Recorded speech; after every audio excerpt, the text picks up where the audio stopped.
Hello, everyone. Welcome back to Telling Tales. Welcome back to Blade Runner, our third installment of this shorter series of the Blade Runner tabletop role playing game, specifically the case file Electric Dreams from Free League. Yeah, hi. Let me run through the usual promo nonsense and then we'll bring everyone on. We'll do a recap. We'll say hi to everyone and then we'll get going with the case file again. So, if you check down below the video, you'll find a bunch of links. There are links to Twitch and to YouTube. You're watching on one of those channels right now. Why not check out the other one? Twitch is where you can find us live, and YouTube is where all our archived stuff is held. There are now something like 455 videos on that channel, something around that number. So if you want to have a browse of them, I'm sure you'll find something you like. There's also links to our social media, our Discord, our Patreon, our merch store. And they are all wonderful and do what you might expect them to do. We're also currently running a Kickstarter campaign for our first sort of created TTRPG thing, which is a supplement for the game Troika, set in a vast and expansive, rambling, and slightly horrific Pillow Fort world. The link for that is in chat right now. If you're interested, check it out. Maybe back it and stuff. Who knows? That could be a thing you could do. In terms of what else we run three things sort of weekly at the moment. Mondays is Warhammer, Wednesdays is Blade Runner, and Thursdays, which isn't weekly, just to make me a liar, is Wicked Ones, running fortnightly. So check those out if those sound interesting. We also run one-shots on a monthly basis, roughly. The next one of which is like a tie-in with our Kickstarter campaign. It is another one shot of Troika set in our own setting, and that's going to be going ahead on Sunday, March 31st. So put that in your diary. Yeah, that's the nonsense promo done. So what we're going to do, finally settled on a way of introing Blade Runner. First off, we're just going to add everyone into the stream. I'm going to do a little bit of a recap, and then we're going to go around everyone, do intros and stuff, and see what the current thinking is, which is helpful for me because, that makes me go, oh, that's a scene we're definitely going to go to today, and I can try and desperately revise it mentally. So the case that these, well, there are 4 Blade Runners, but Stephen isn't with us tonight, I should have said. He will be back next week, I'm sure. The case you are on is essentially that 2 Blade Runners who were attending some kind of fracas at a grimy club called the Snake Pit had unfortunate circumstances happen to them. One of them was shot dead. The other one is now missing. And you've had to go and try and pick up the information along the way on how and why this has happened, and presumably the location of the missing Blade Runner called Leah. Quite a few bits of information have come to light, including the fact that Sandor, the dead Blade Runner, seems to have been shot dead with probably, but maybe not, but probably a round from a Blade Runner blaster. There was some kind of fight incident at the Snake Pit, maybe incited by members of kind of an anti-replicant group. You have various names and things to follow up with in regards to that. You have also located trying to follow the footsteps of Leah after she left the Snake Pit seemingly on her own and of her own accord. She got into a cab, which you now have the dispatch number of. That's something you could potentially follow up.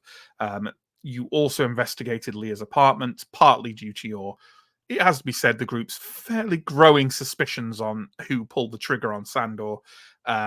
Olsen went to said apartment and found a number of things, a page with some poetry on, and a photo of a young girl, which seemed quite odd, considering that Leah is a replicant and therefore presumably has, being she's only been alive about a year, presumably has no kind of young children to interact with in any way.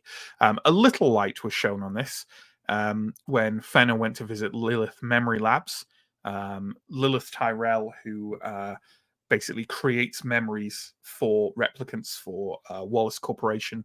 And it was essentially revealed that the memories implanted into Leah were of a fairly traumatic nature, involving the death of obviously her not real daughter, who nevertheless seems to appear in this photo that you found in Leah's apartment. So this is all rather strange. And I think that more or less brings us up to date. There were other things to do. The Wallace Corporation seems kind of very focused on you solving this. And there are other bits and pieces of information that we picked up along the way. But yeah, that's about it for the recap. So let's just go around and say hi to people, intro our characters, and also talk about where we're thinking of taking the investigation next. So we'll start with Inga. And Inga plays Fenner, a replicant Blade Runner specializing in sort of social manipulation and infiltration, that sort of area of things. Inga, hi, how are you? And what is Fenner thinking about the case and what steps to take next? I'm good, thank you. As to what Fenner is thinking, it's tricky. I'm not totally sure. I think Fenner is probably more than it sounds like maybe the others, not 100% convinced that Leah is necessarily the culprit, but feels like there's something going on that is maybe a bit strange or suspicious. I'm not sure. Like I think there's a couple of things that I think might be there was stuff like we didn't have a chance yet to check down like Bullet Bob's hardware or Bullet store place, which is potentially a sort of set up for making something look like a Blade Runner did something. But also like I think we've not had a chance yet to talk about or in character or kind of go through another scene of like after having shared our info, I think you probably want to have a look at the photos we've got from like Leah's apartment and stuff like that as well. Try and get a bit more insight there. But yeah, otherwise still a bit murky, I think. Absolutely. Well, our next character to intro is played by Alex, and it's none other than Willem Novak, who's a slightly grizzled, older human Blade Runner, pictured there, looking suitably grizzled and Blade Runnery. Alex, hi, how are you? And what's your thinking on things? I'm very well, thank you. Well, what I think and what Willem thinks are not necessarily the same thing, right? I think what Willem thinks is he's in a position where he wants to entertain all possibilities. There is a preponderance of circumstantial evidence pointing to Leah pulling the trigger, and Willem, I think, was among the first to be quite vocal about that. The fact that Leah voluntarily left the scene and did not, rematerialize, is cementing that idea in Novak's head. But I don't think he's the kind to leap to an immediate, definite conclusion. Like there could be coercion, there could be other things going on. But I think where I left it with him was that he was at the mainframe, right, and he was going to probably his next port of call might be that gun store. Yeah, Bob's runner surplus. That's it. Yeah. So I think it was Willem who thought of that. It was because he was thinking about the ammo so much, and he was like, "Well, if it wasn't her, where would someone get that kind of ammo?" Exactly. Yeah. So that would be the logical next step to see what's been sold recently to who, and what's going on there. So. Absolutely. Well, let's speak to our third player tonight. It's Sam, who plays the Blade Runner Olsen Backer, also human, and the person who kind of went through Leah's apartment last session, despite opposition from a drunken local. Sam, how are you? How is Olsen, and what's her thinking on what to do next? I'm doing good, thank you. I think Olsen's probably doing relatively well still so far, but the apartment was kind of interesting because like more information was revealed, but created more questions that it answered, I think, and didn't leave like a clear follow-up for Olsen. I think, I mean, Olsen also probably thinks that the gun place would be a good place for her to go, but also thinks that we really need to investigate the caps. I don't think Olsen wants to take on the responsibility of that as maybe not the most people person of the group, and but feels like that is a necessary thing that we need to look into as well. We can find out who was driving this cab, where did it go, like was there anyone else in there? That could be a good lead. Absolutely, and I believe also just to fully revise our list of potential places. There was also, obviously, we've had there are two people of interest who we haven't met yet, and indeed one of them we don't even know who they are. But there is Yella Shilar, who is the editor of a magazine, kind of rather directly called Kill. That is a member of this sort of anti-replicant movement who was apparently there on the night of the thing, and a number of people have definitely kind of steered you in his direction as to like if anyone's going to shoot a replicant, like it would probably be a member of that organization, right? There's also on the back of the photo of Leah's non-existent daughter, there was, I believe, a stamp, Sam, that you found that seemed to be it looked like a business kind of stamp, and it was for someone called Doc Badger, who I think you did do a role for but didn't recognize. Yeah, that I remember now. Okay, I think that also would be for Olsen. Olsen probably thinks that she should definitely not be the person going to visit Yell, because I think we established you have history with the guy, right? Yeah. See, I was going to say, also, I think you should go speak to Yell, because I don't think he's going to want to speak to someone like me. That's true as well. I think it might be a Novak job. I think it's probably would not go down well with a replicant. Olsen, I mean, depending on what tack we want to take with him, maybe it could be Olsen or depending on the tack you want to take, maybe a replicant and Olsen might be the ideal people to go talk to him. Yeah, true. But there we go. Okay. Well, in that case, let's. I think you said, Inga, like, I believe last time we sort of came together and had a bit of a chat, but we kind of cliffhangered the end of it with Fenner realizing that the kid in the photo was the kid from the fake memory, right? So I think it's only fair that we give you all a bit of extra like vid phone time to speak to each other. And don't forget, folks, you're on a vid phone call. So if you can go into your settings and then your virtual background and change it to a blur to mark that you're on a vid phone call. Maybe this adds nothing, but I like it. So, you know. No offense to all the great role playing, but this is my favorite part of the series. Well, that's fair pretending enough, like we're at work. Such fun. There we go. Okay. So yeah, if you're on your vid phone call, do you want to? I mean, your discussion might be just I'm going to go here or whatever, or it might be more in depth. But yeah, take it away.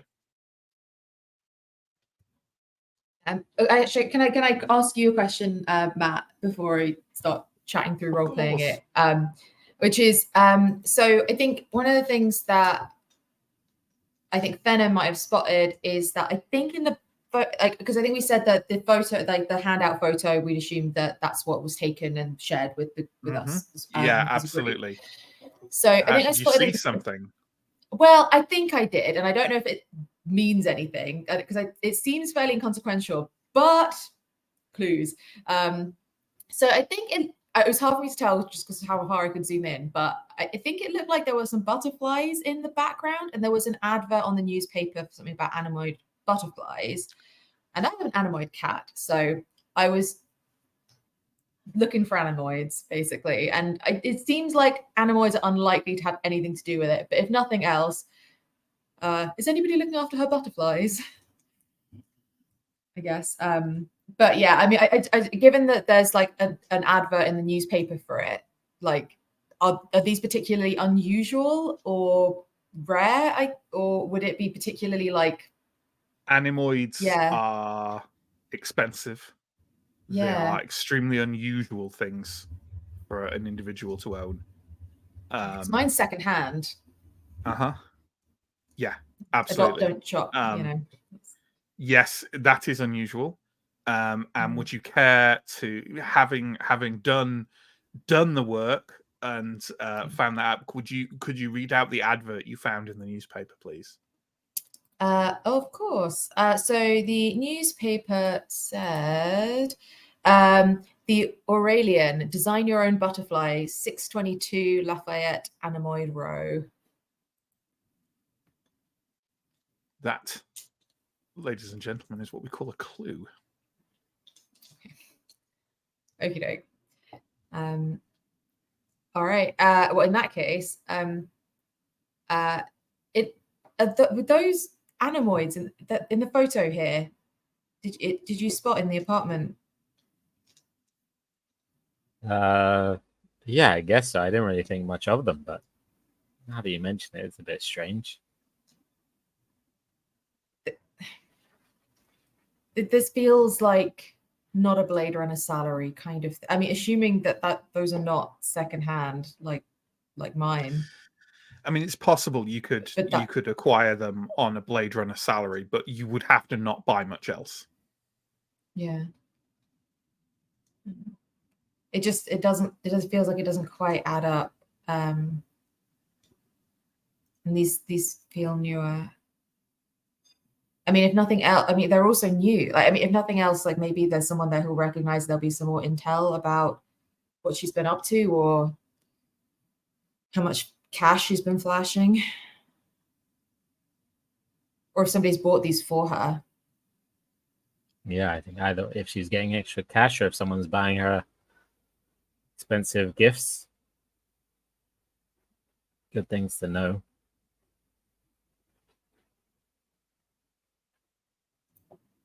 I do think we really need to speak to Yella though, as well. And I think there's the most sort of urgent things from the crime scene are Yella and the bullets. There's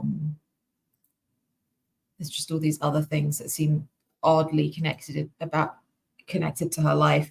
But though I think Yella and the bullets are the most immediate things, and the cab where she went. Those are the most immediate facts around the situation that we need to determine. It seems strange that if you were taking money or bribes or similar, and events unfolded as they did, that you wouldn't take any pains to conceal them. Leah must know that people from the department will be checking her apartment. She might not have had a choice. This might not be how she wanted things to go down. Or she considered it a foregone conclusion that she'd be the prime suspect regardless. Maybe. Or stopping by the apartment was too risky. Or both. Maybe. I think maybe the cab is the most urgent thing. If we can track down where she's gone before she can get too far, slip too far through her fingers. Agreed. I think the other thing is if there was anyone else in that cab. If she was with anyone leaving, if anyone was making out, well, who else might be involved?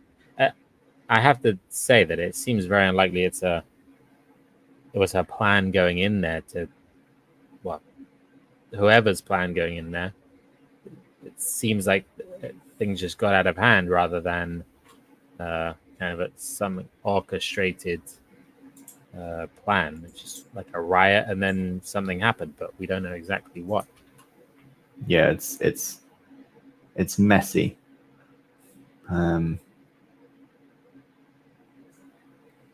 I'm worried as well. I think Well is not going to like any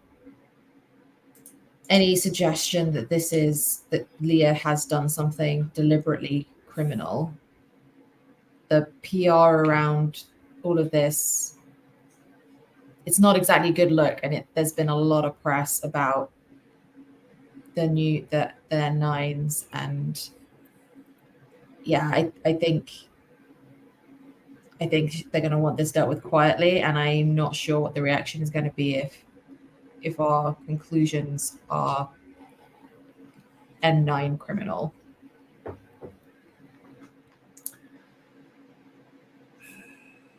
Yeah, we're going to get too involved, or too, like you say, we're going to have an uphill battle convincing anybody that this is what happened without really solid evidence. And even then, feels like there's a good chance there'll be an attempt to cover up if this is all some kind of intentional thing from Leah. Which we don't even know if it is yet. I think we need to find her.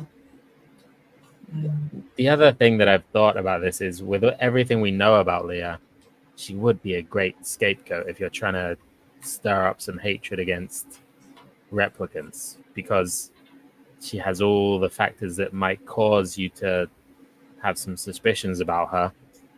And if people know that, maybe they would attempt to use it in exactly this way. On the other side of things, to Wallace Court, the Tyrells, the family resemblance and things, like they obviously have some sort of personal build here. I don't know. Maybe there's help down that line, more than we've had already from the memory lab. I'm not sure what yet. Maybe we need to check out where this photo came from and things like that first. But yeah, potential lines of inquiry there. Maybe. Sorry, we're getting quite a bit of noise from you, Alex. Could you? Oh, sorry. Just top. So I guess what do we want to do next? I think, like you say, the cab, the bullet, and unfortunately, yell. When we say the bullet, do we mean because I think like the bullet will definitely have gone to the crime lab for analysis, because Stephen's character had. I think we mean bullets Bob's. Oh, bullet Bob's. Okay, yeah. That makes sense. Okay. So with that in mind, where is everyone going, or what are we doing individually or as a team, or what have you? We've definitely played it pretty fast and loose with the olds, just completely splitting the party. It's worked out all right so far. I think if anyone's going to speak, well, I was going to say, I think if someone's going to speak to Yella, I think that's the more dangerous route. That might want more than one person. I think some of these other lines of inquiry, it's just chasing down some intel. But Yella is potentially a pretty dangerous character, and I'm normally going and trying to calm down a situation would be the thing that I do, but I also think part of that is knowing who the right person to go in is, and I'm not sure that's me this time. We do not get on well. So, I mean, maybe we want that. Maybe we want someone who's going to rile him up and annoy him, in which case I'm sure Fenner, you as well, would do a good job. But if we want to try and sweet talk him, then I think it's got to be Novak.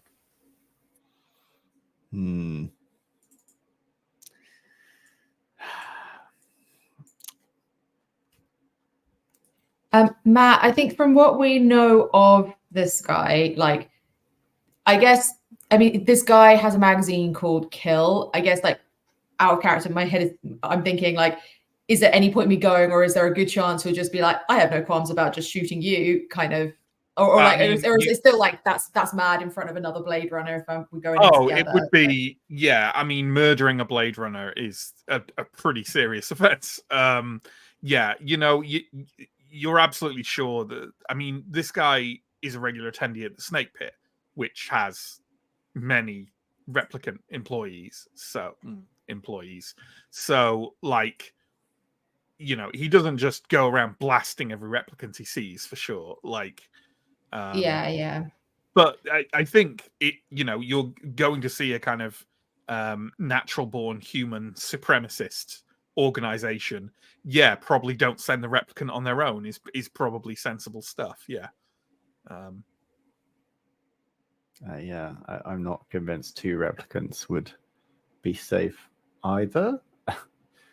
The problem is this is not Willem's strong suit at all. So I mean, but maybe there's an argument that this is something you all 3 of you do. Yeah, I'm kind of leaning that way myself, because it feels both unsafe and like we need a specific set of skills, and we can't have both unless we group on that task, I know we've been like, Matt's been like, hey, Sword of Damocles time, but like also I think that sometimes you should adapt to the challenge, not sort of be too afraid of the time aspect. Yeah. So that was kind of where I was at with that, because I was thinking about doing it solo, and I was looking at my character, and I kind of just what Willem is like. He's not the most like deft sort of charismatic operator, right? It's just sort of getting people on side and getting them to spill things in that way is maybe not what he's a good fit for. I mean, if the 2 of you feel like you need me for this, I can join you. But otherwise, I'd be inclined to chase down the cab and see if there's anything I can find out there. But if you need me, like, I'll come. I mean, if you need a smooth talker, you are the smooth. Like, Olsen and Willem are probably the least smooth talky of the. I was going to say that's the thing. Yeah, I do not have. Maybe he doesn't. Maybe smooth talking's not his style. Hey, maybe smooth talking is not what you want to do with this guy. Like that's also, I mean, certainly, but at least not actively pissing him off, right? But if Olsen's got bad history, then maybe that's an argument for Olsen doing the splitting off solo investigation. I don't. It's it's your call, but I'm just trying to think about what combination we could do this in. I'd be happy to either do it all together or to split up while you 2 go, and I would probably want to look at I think actually what Olsen knows is probably guns, and so would go to Bullet Bob's. Yeah. Okay, that sounds like maybe a plan has been reached. So let's start with let's start with Olsen. Olsen, you are aware of where Bullet Bob's is, as Willem was. You've probably been there before. You may even have sold some stuff there before. You may even have sold stuff you weren't technically meant to be selling there before. It's up to you. Although I definitely think not enough that you're like a really known customer. You're not like, you don't know Bullet Bob intimately as much as anyone could know Bullet Bob. It's in the Hawker's Circle, and it's been exclusively catering to Blade Runners for decades. Here you can buy, rent, or order an evolving selection of specialized gear, weapons, ammunition, drones, surveillance gear, all from you just know him as Bob, and you haven't said that you've gone to the mainframe to do any research on him, because obviously that would take a shift. So all you know is he's Bob, and it's called Bullet Bob. So you guess this is Bullet Bob.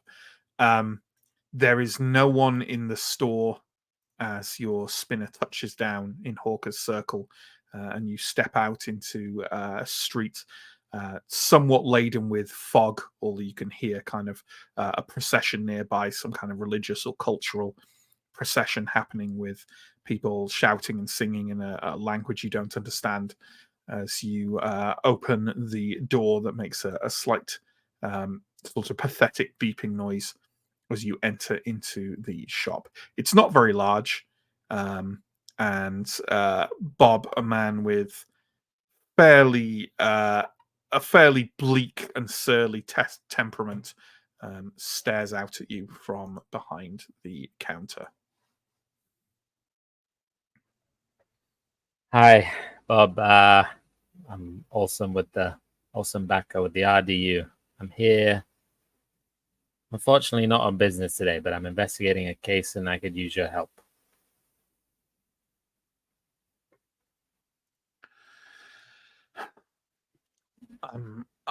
I do business with Blade Runners. I don't give over information. And if you're here to ask for information about any of my customers, well, that's not good business, is it? I don't have to tell you that. You should know that. So what do you want? Well, you may have heard, there was a shooting the other night. One of ours. So we're taking it very seriously, as I'm sure you can appreciate. And they were killed by, well, we have reason to believe that there was 44 round was used. And it's not the kind of thing that we find ordinarily. And so we're interested if you've had anyone in here buying that kind of stuff recently, any information you might have. Hey, I only sell to runners. You know that. I buy from runners. I sell to runners. That's all I do.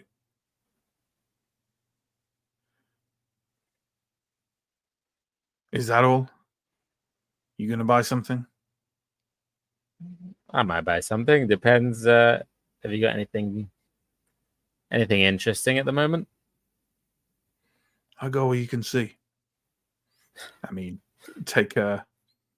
if you're genuinely looking around for something, like, are you basically trying to buy something to butter him up, or are you actually looking for something interesting around here? I think both. I think Olsen would be interested to see if there's anything interesting here, but also, it's trying to. He doesn't seem very amenable to giving any information right now. So he does not. He does not. Well, you know what? Give me a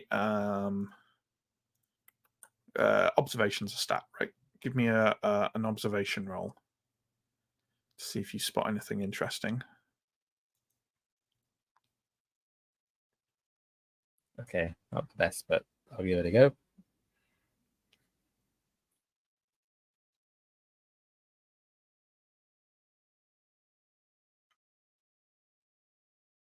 I got 1 6, 6 and a 4. Okay. Yeah, you see quite a nice bit of kit stored just underneath the counter. It is what is known as an Ender assault rifle. It packs a hell of a punch.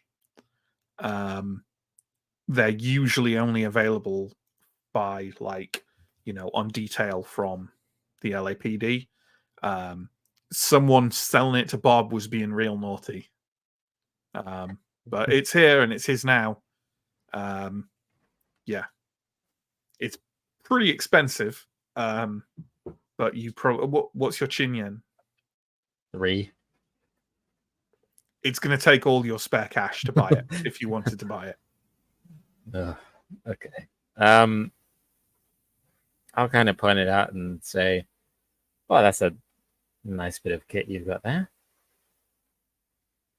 Can't imagine too many of those. He literally doesn't reply and is just staring at you. I might just get a picture just to show some guys back at the back of the unit. They might be interested in this kind of thing. make a manipulation roll. And I think that's quite a good bit of manipulation for Bob. So I'm just going to quickly look up. I don't think I need like a specific reason to give you an advantage, do I? I can just say roll with advantage because I think it's a good thing. So have a manipulation roll with advantage. Advantage is one more die, or is that right? It's okay. One more of whichever your lowest die is. It's another one of those. Okay, this is a D8 and 2 D6, so I mean some chance. Okay, I got an 8 on my D8, so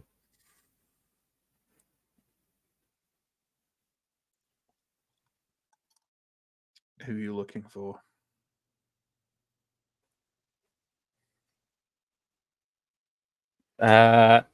Is he asking me who? What is he asking me? Who I'm suggesting this? Who I'm going to tell about this? Who are you trying to find through him? Essentially, what are you? What are you doing? No, he's not asking about the gun. He knows exactly what you're saying, and he's basically saying, "What information do you want?" Look, anyone who's coming here suspicious, buying up 44 rounds. Specifically, I'll show him a picture of Leah. If not that she would need to come here, but I'll show him a picture. He says, "Everyone who comes in here is suspicious. They're Blade Runners." What? Oh, her. Right. Yeah, she was in here earlier today. Today? Yep, today. What was she doing in here? Buying 44 caseless. Right. She didn't say what she needed it for, and I didn't ask. She seemed pretty twitchy. Anyone coming here with her? Nope. Do you remember seeing her any time before, maybe a few days ago? Not that I remember. Okay, so she just came in here, looked a bit twitchy. She came in here this morning, I don't know, about 11, 10, 11. She buys ammo. She seems twitchy. She leaves. I don't know her. I don't know her name. She ain't a regular customer. That's it. Right. Well, that's very useful information.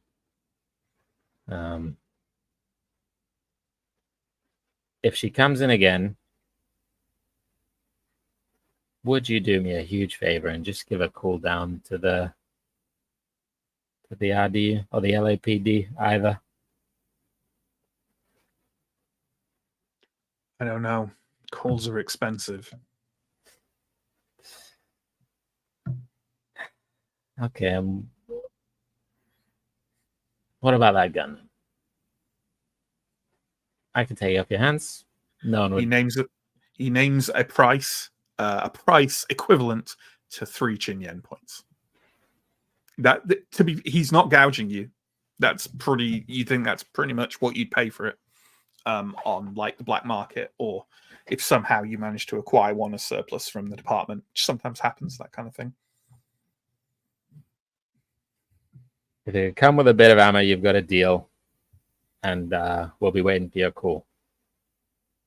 He reaches underneath, cases it up, puts it on the counter, slaps the kind of a magazine or two on top of it.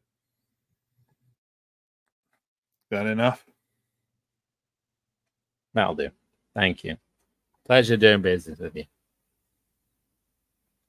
Yeah, likewise. He pushes it across the counter and glares at you with a kind of "fuck off out of my shop" expression on his face. Olsen takes the gun and leaves the shop. Probably hides it somewhere in her spinner. Absolutely, yeah. There would definitely be questions asked if someone around the department just saw you wielding it, like carrying it around at random. If you want the stats for it, they are on page 179 of the core rules, or I can quickly give you them now if you want to note them down. It's up to you. Oh, you're on mute, Sam. I'll find them in the rule, but that's okay. Cool. Page 179. Thank you. Okay. There we go. Right. Then let us jump to our other two Blade Runners. And as we've done every time before when people have investigated together, we've had an opportunity to give them a little scene in the spinner on the way to the thing. And I don't think Willem and Fenner have had well, you had the very first trip right at the beginning, but obviously circumstances are a bit different now. Is there any interaction you want to do, whether it's a conversation or just talking about the kind of atmosphere in the spinner or whatever, as you're speeding through the kind of darkening early evening of Los Angeles? What is it that? Quick rundown. What is it we need to try and see? Need to see if we can get out of Yella. See if he's witnessed anything. Yeah. See if there are perhaps there's factionalism within the movement, right? Like maybe it's not monolithic. Maybe he's heard, whisperings or scheming, or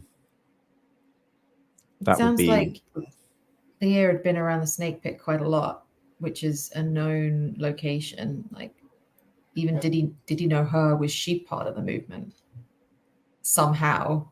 It doesn't make any sense, but yeah. Yeah, I don't know how that would work.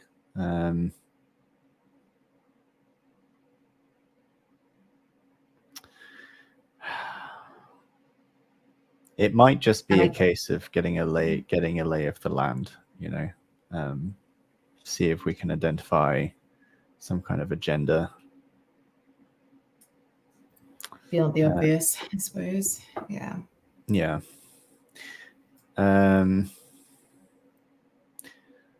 Let me ask you, Fenner. I feel in this group, you may be perhaps the most sympathetic towards the prospect of Leah's innocence. Why is that?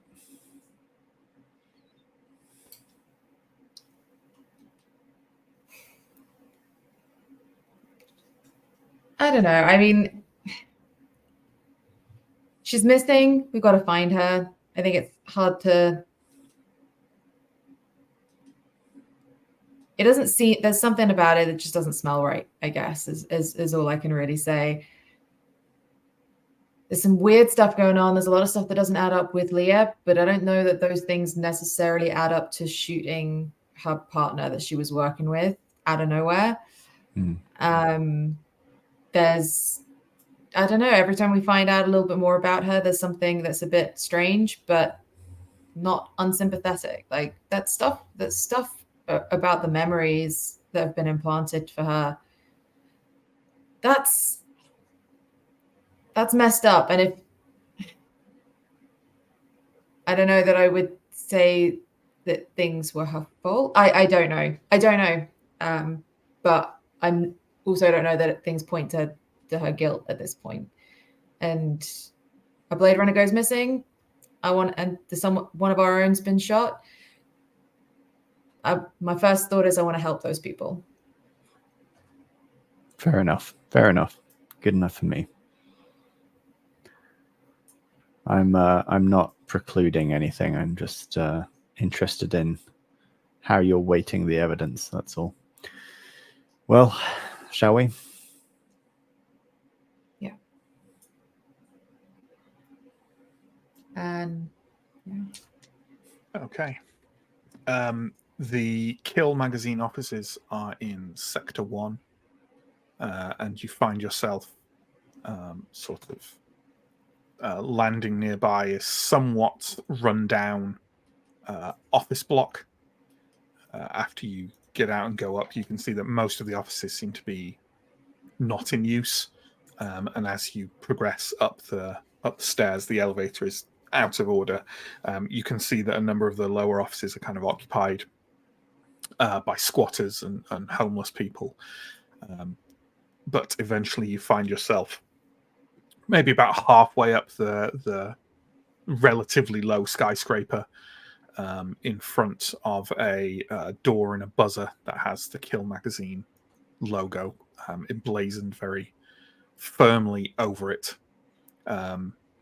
All the way kind of up and around the corridor, there's been empathy movement graffiti sprayed everywhere. This is definitely the right place to find Kill magazine.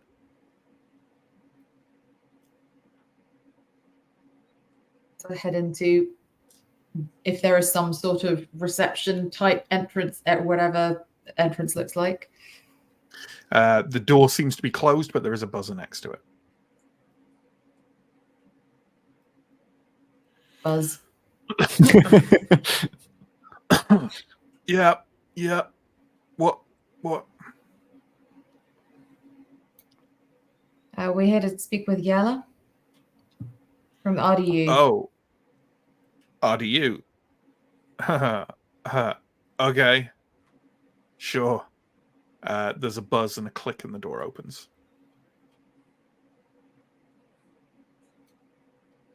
Very welcoming. It's always concerning when the GM speaks in such a way that you have to say, "I walk through the door." You're immediately shot. I check it out. Yeah. Head on in. Almost as if I do it on purpose. It's almost like, yeah. You walk into what seemed to be a relatively smallish but not tiny, smoke-filled and dimly lit office with Kill magazine covers plastered all over the walls. There are about a dozen people working at various desks, kind of working on fairly low rent computing systems, presumably putting together the latest issue.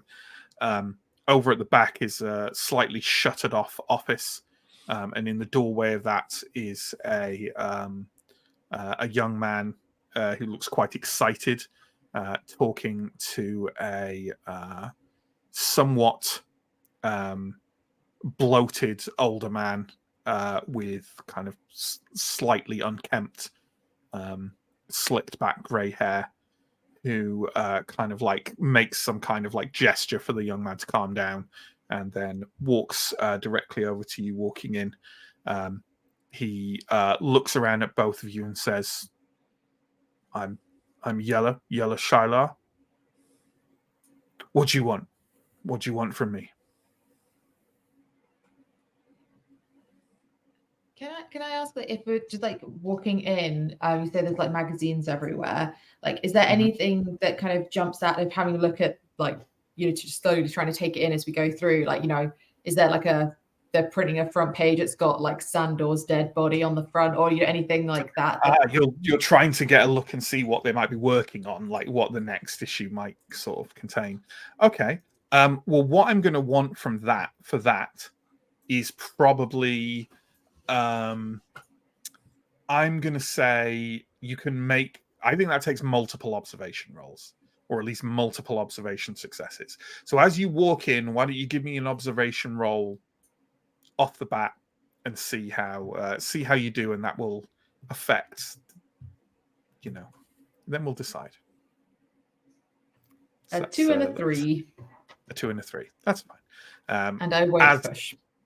As the conversation goes on, I might give you more opportunities to do that as people move around and do stuff.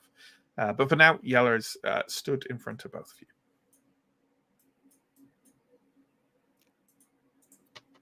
Lovely to meet you, Mr. Shilar.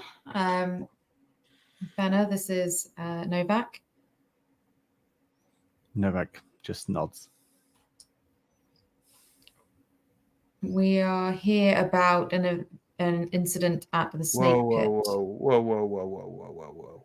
Badge numbers, full names. Yeah, I mean, Novak presents his badge. I reel mine off, knowing full well that it will, and sort of brace myself slightly. Just Fenner. Just Fenner. So what is this? A calculated insult? Fuck it. I don't care. What do you want? To do my job. As I say, there was an incident at the snake pit, which we've been told you might have been a witness to, and we're hoping to get a statement.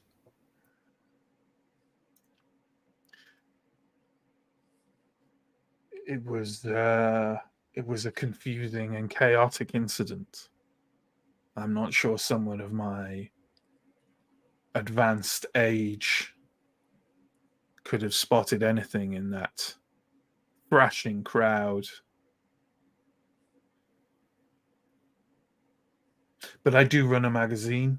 I'm a journalist. Maybe there's some things you could tell me that could spark a few memories.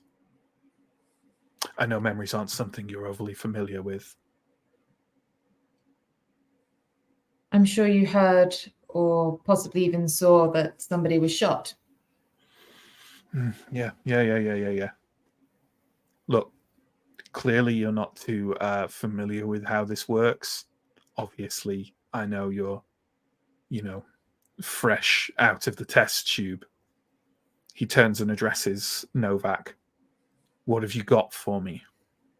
What can you give me that I give you what you want to know? Information. You tell me things that you found out, and I'll tell you what I know. That's how it works with journalists. You really should tell them that. Code it in or whatever. Well, perhaps my partner here hasn't had the pleasure of interacting with journalists of your caliber before, but I'm sure we can discuss some terms.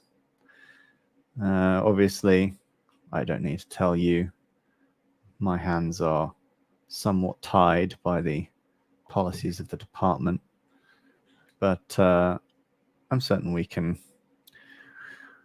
work something beneficial out, shall we say. Yeah, whatever. I don't care about your policies, and I know you barely do as well. You've been around. I've seen you. We've written about you, Novak. You've been here long enough that the things you've done have made some waves, right? So why don't you tell me who you're looking for, why you're looking for them, and what you think happened? And then maybe I'll tell you what I saw. I will pull up the picture of Leah, and this makes me feel really dirty, but I will change gears and basically just try and put on a bit more of an air of effectively like doting secretary to help out Novak and just present, here's the information, and just change gears a bit, like, well, this is Leah. Yeah. She was she was an N9 as well, and we think that she might have been involved and left the scene, and we were really just hoping that you might have been able to, that there's something you might have seen or information you could help us with. He looks over at the KIA you hold out, and he like blinks and reaches into his pocket for a pair of quite old-fashioned spectacles, which he puts on and looks over and goes, I see. And so this, you think, is the person, you think she shot him? Yes? Well, I don't know that I think so, but some of my esteemed colleagues think so. But we think she was maybe involved, and she seems to have left the scene, and she's at least a suspect, that's for sure. But we've heard she's So been around would quite a lot. you say that the LAPD considers her a suspect in his following up on that investigation? Would you say have investigated her apartment yet? I haven't Is there investigated her apartment. incriminating evidence?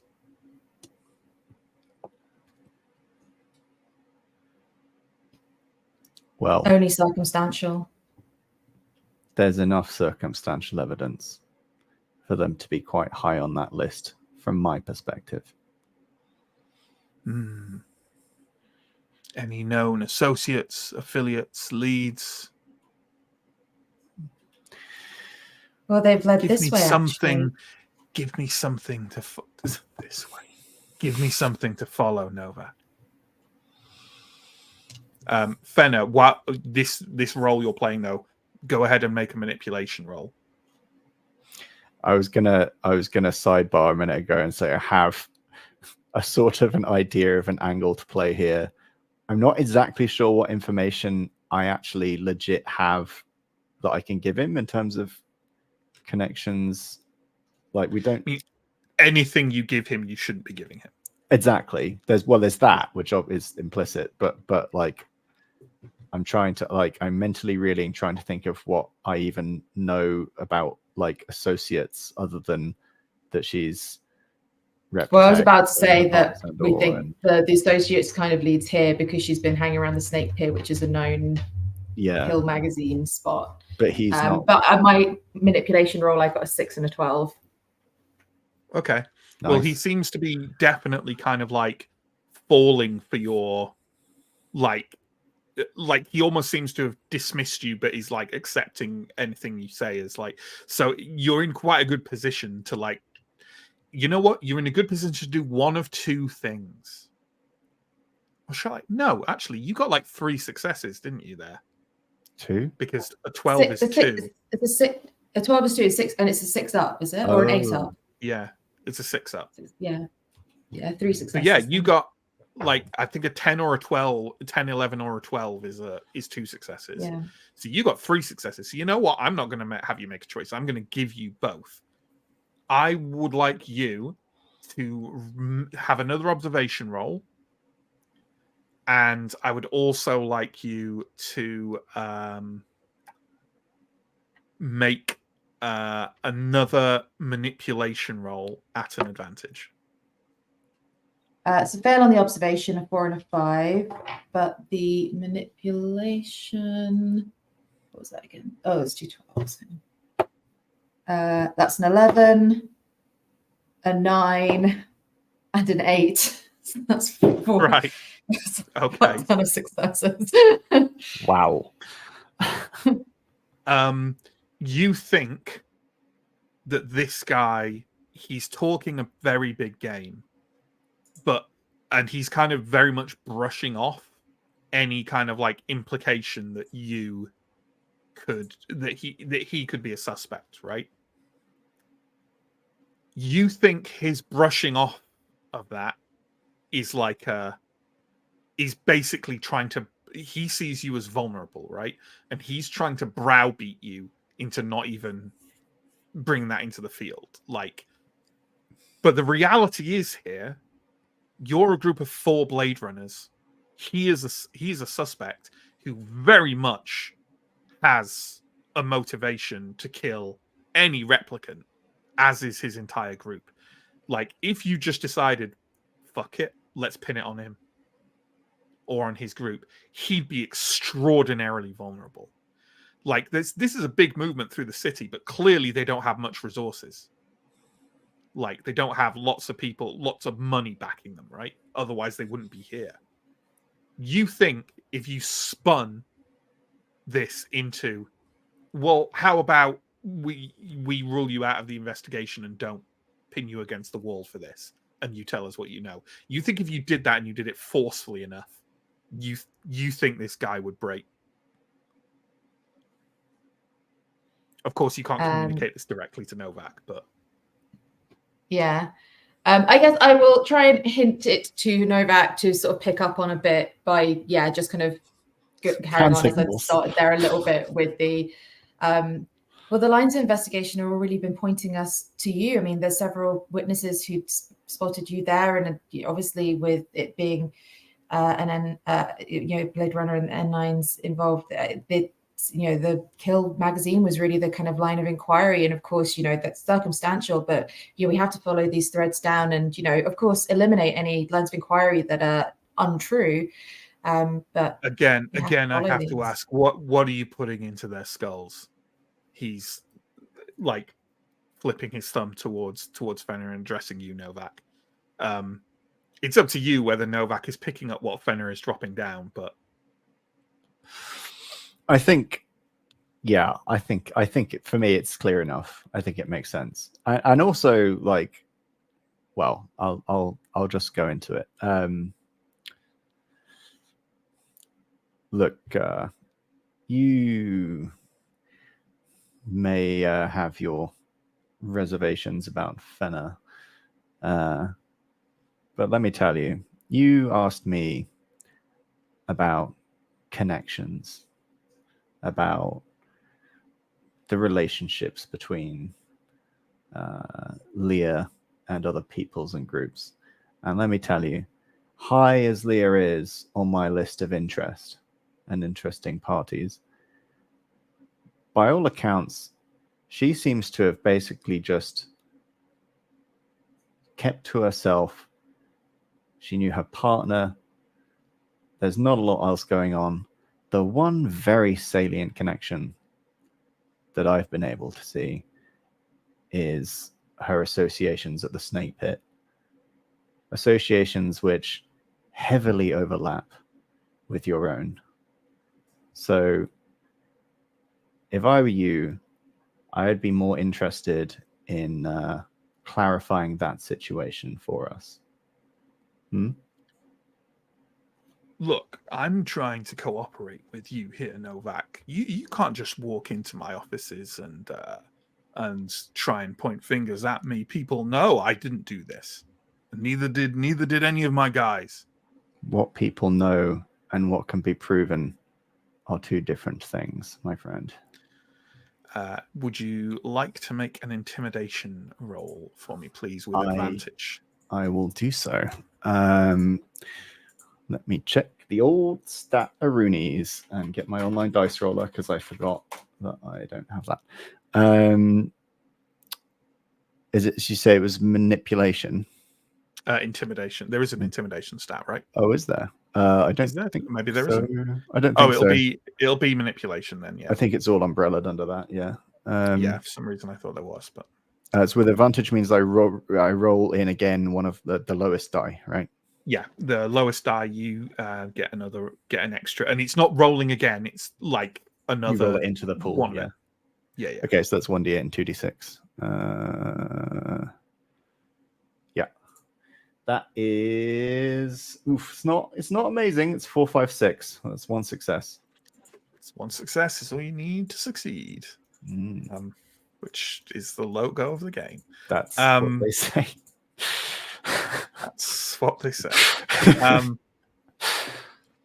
He kind of like holds his hands up and says, "Well, all right.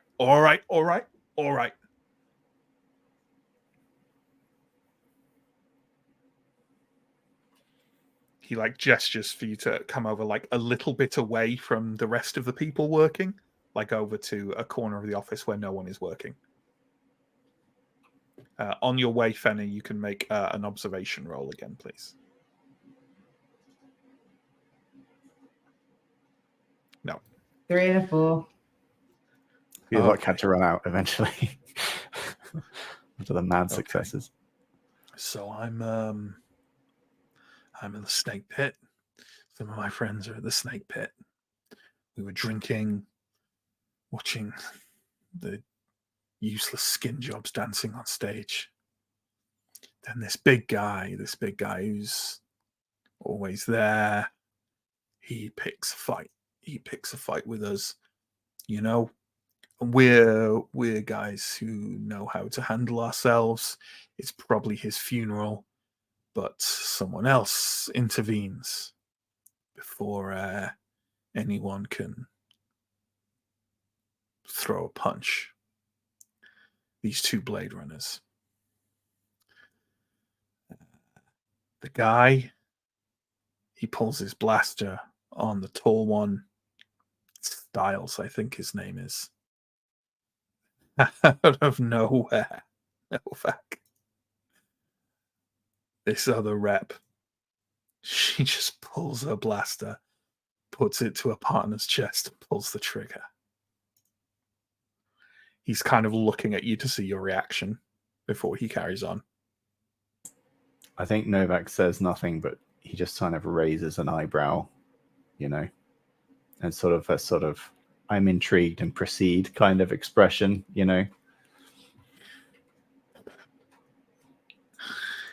Doesn't worry you that they're killing each other now. Fuck it. So she shoots her partner in the chest. He's down. He bleeds out. Everyone runs. I run. She runs. I saw her get into a metro cab outside. That's it.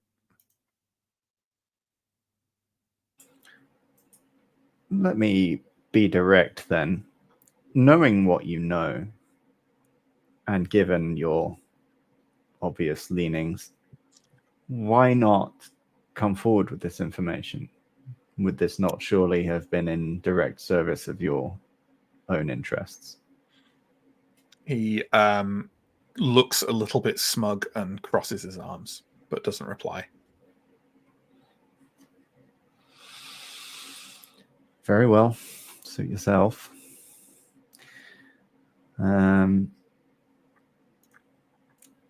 Fenna. Perhaps we could have a private word for a moment.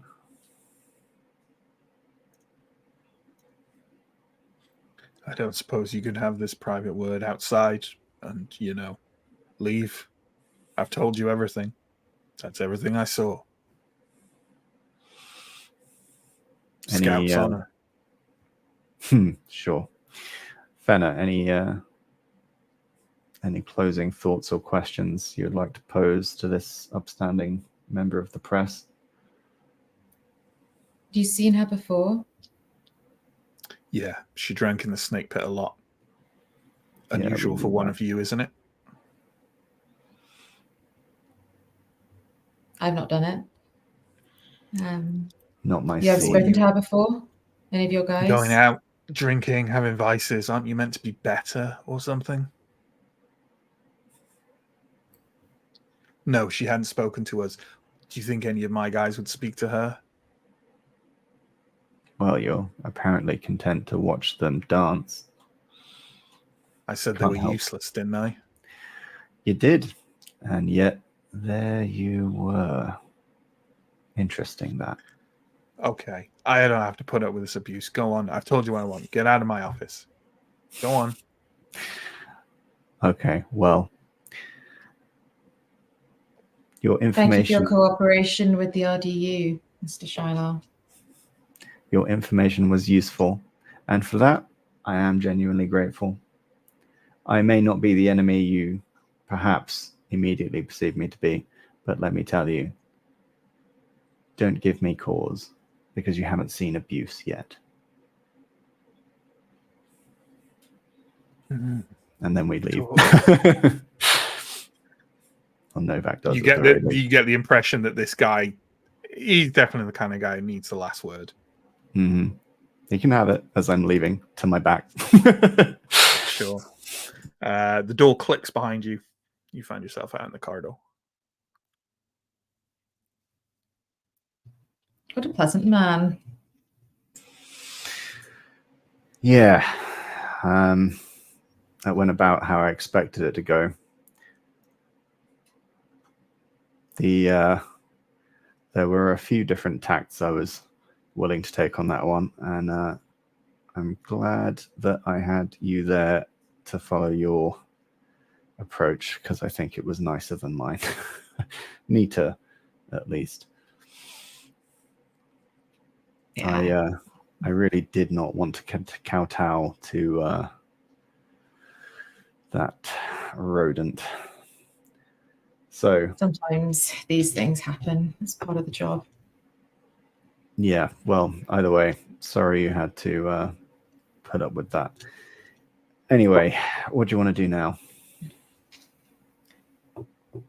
I mean, I suppose we'll probably want to check in with Olsen and see if there's anything there from Bullet Bob's. But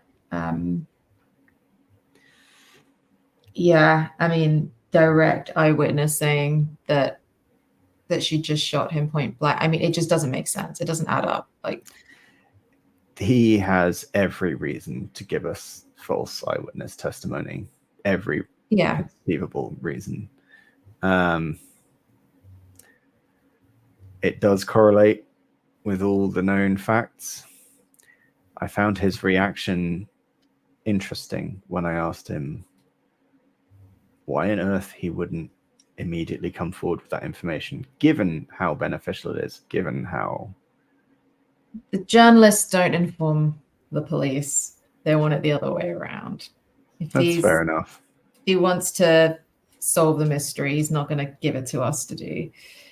I'm not too surprised, and given how many of me there are in the RDU, I also don't think it's one of his favorite haunts.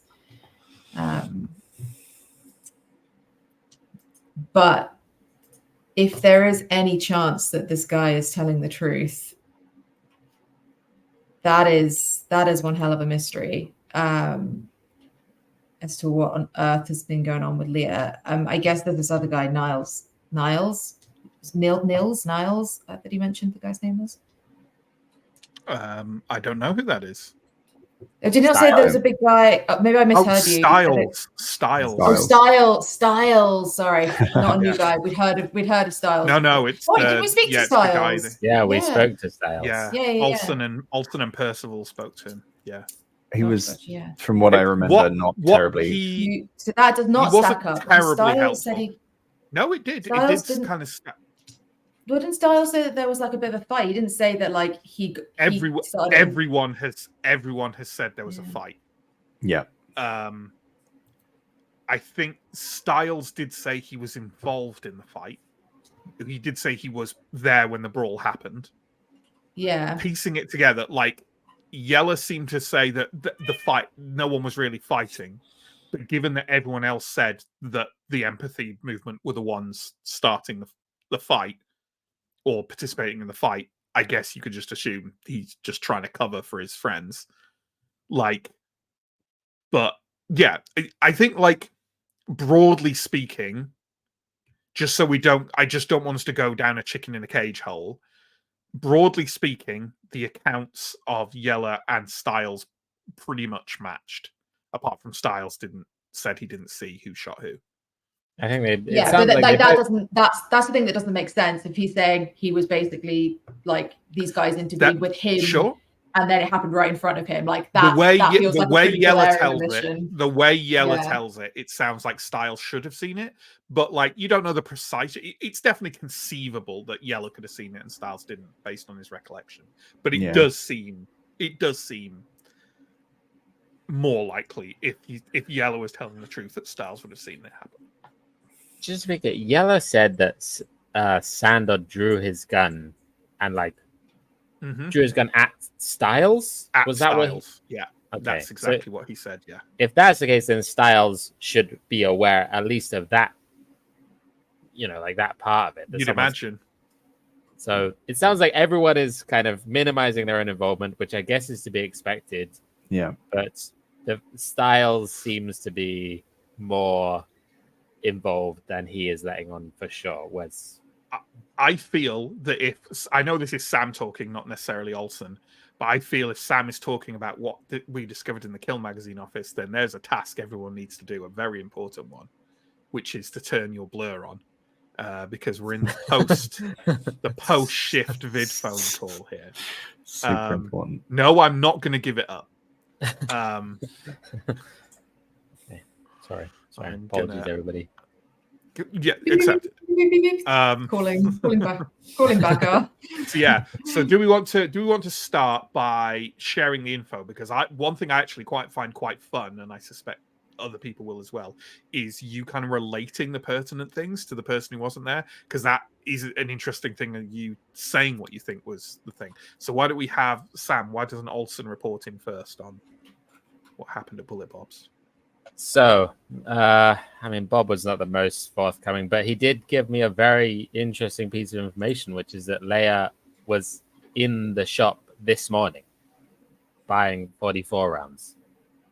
And on her own, so it seems to be not dead, not completely in hiding. He said that she looked nervous, but I mean, Blade Runners go in there. It's a dangerous place for her to be at the moment, so adds up.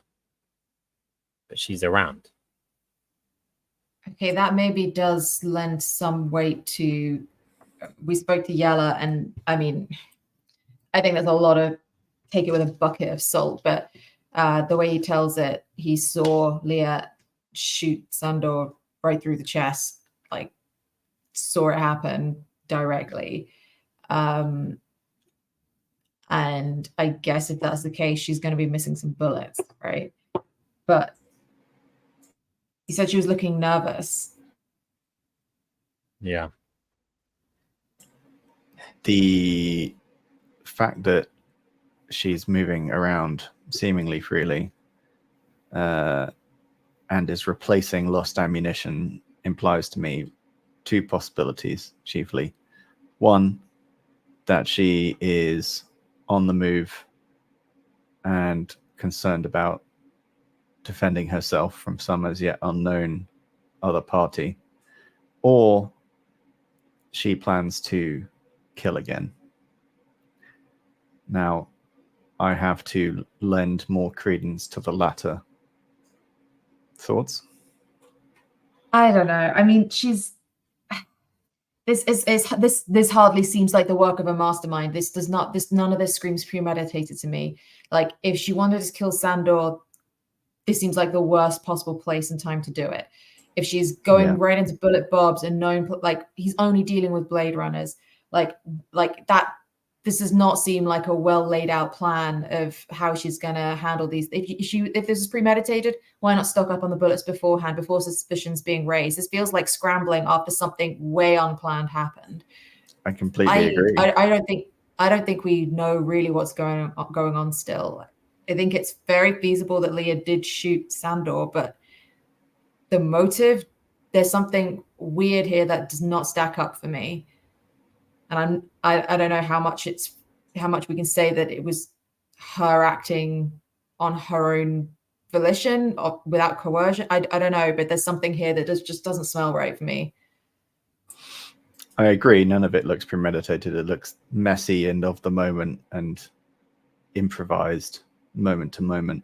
So then the question is, why did she shoot him? Well, exactly.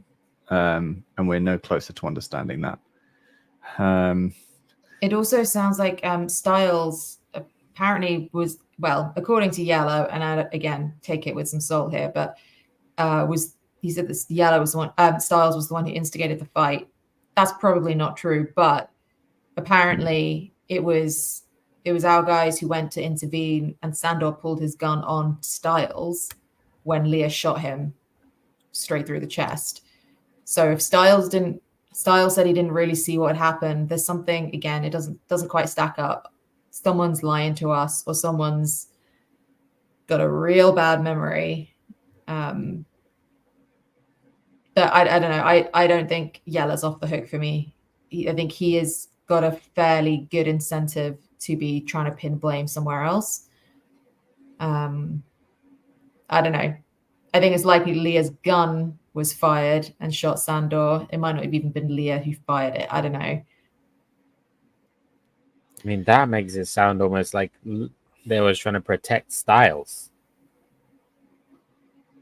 We know that she goes to the snake pit semi-regularly, and so does Styles. Was very regularly in Styles' case. Maybe there's more of a connection there than they've been letting on, that Styles was letting on. There's nothing that you saw in the apartment that links to Styles somehow, was there? No other. There is that stamp. Maybe that's a lead to follow. It kind of feels like at this point it needs to be less an investigation into the murder and more a manhunt for Leia, because we don't know what she's going to do. Seems like she's findable. If she's moving around and going places, then maybe we can just track her down somehow. For with the me, cab. I agree, because whether it's premeditated or not, the fact remains she's out there buying ammunition with a strong possibility of the intent to use it and having already used it. And we don't know why. So we need to find Leia either way. Matt, just quick sense check on the time. 10 or 11 o'clock. This is after the club. That was early morning, right? Yeah. So this okay. is So probably, I guess we don't need to. That's after you were on the case. Oh shit! Right. Okay. All right. In that case, maybe we don't. Maybe it's not so important to run down the cab, although it might still tell us something about where she went. That might still be useful if she's got like other connections or something like that. That might be useful information, but it's not going to be the most recent thing. If she's been to Bullet Bob's since then, that's not going to take us directly to where she is now. So manhunt wise, I don't know if that's going to help us. I don't know if there's any CCTV that we can try and check down outside of Bullet Bob's and get another ping for where she might have gone this time. There almost that's probably worth running down. The city Esper will run in Hawker's Circle. Yeah, you should be able to pick her. You should be able to A, tell if Bob's telling the truth, and B, maybe try and follow her via Esper, but it's certainly a possibility. I would also have a point out that this marks 3 shifts in a row, which means Olsen and Willem, you're going to need to take some downtime unless you want to start accumulating stress. Okay. Yeah. I'll head to the Esper and try and see what I can track down on the on the CC on the footage there. See if there's anything I can do to try and get another ping for her, and if that gives us a lead to chase her down. Yeah, I think that's a good idea. It's our most recent sighting. We need to find her. I think the other thing we could do is look into Styles more, see if he has a file on the terminal somewhere. If he has any known connections, any known criminal history, that kind of thing. Or maybe even if she's investigated him before for anything, or if he's been a person of interest. Yeah. I'll head back to RDU and get started on that. Okay. So this is our first downtime stuff. So what we will do, obviously you can kind of do anything within downtime, but the Electric Dreams case file has some lovely little tables. If you're happy to kind of like go for one of those, then we could try and generate some interesting stuff that happens during your downtime. Who wants to go first? Olsen or Willem? Or shall I roll for it? Okay, that's that I meant. Yeah, I'm happy for Sam to go. So, do you think there's basically 2 tables here? There's home and there's street. Do you think Olsen's downtime is going home and relaxing and sleeping and that kind of thing? Or do you think Olsen's downtime is more likely to be going to do something? I think at this stage it'll be going to do something. Too wired for sleep and the like. Is that the idea? Yeah, I think exactly. Too invested in what's going on, but without, hasn't been like beaten up or hasn't had anything too stressful happen to us. So just not about. Sure. Okay, let me. Well, why don't you set it up with like, what do you think that Olsen will be going to do? What kind of like something entertaining, some kind of activity, bearing in mind obviously the rather desolate and dystopian world you live in. You're probably not going down to the local. You're not going to a Magic the Gathering tournament. You know what I mean? Great, that's my idea of a high concept good time. That revealed all too much. It really did. This might be yeah. too specific for any of your tables, but I think Olsen would go like have a drink or something, but would also, if there's any like kind of rundown, slightly kind of sketchy shooting ranges, Olsen's just got a new cool gun. I think she wants to go fire off No, some sure, rounds yeah, and yeah. see how it goes. Yeah, no, absolutely. Yeah. No, definitely. I think that's probably a good thing. Okay, well, let's have you like going to presumably a private shooting range.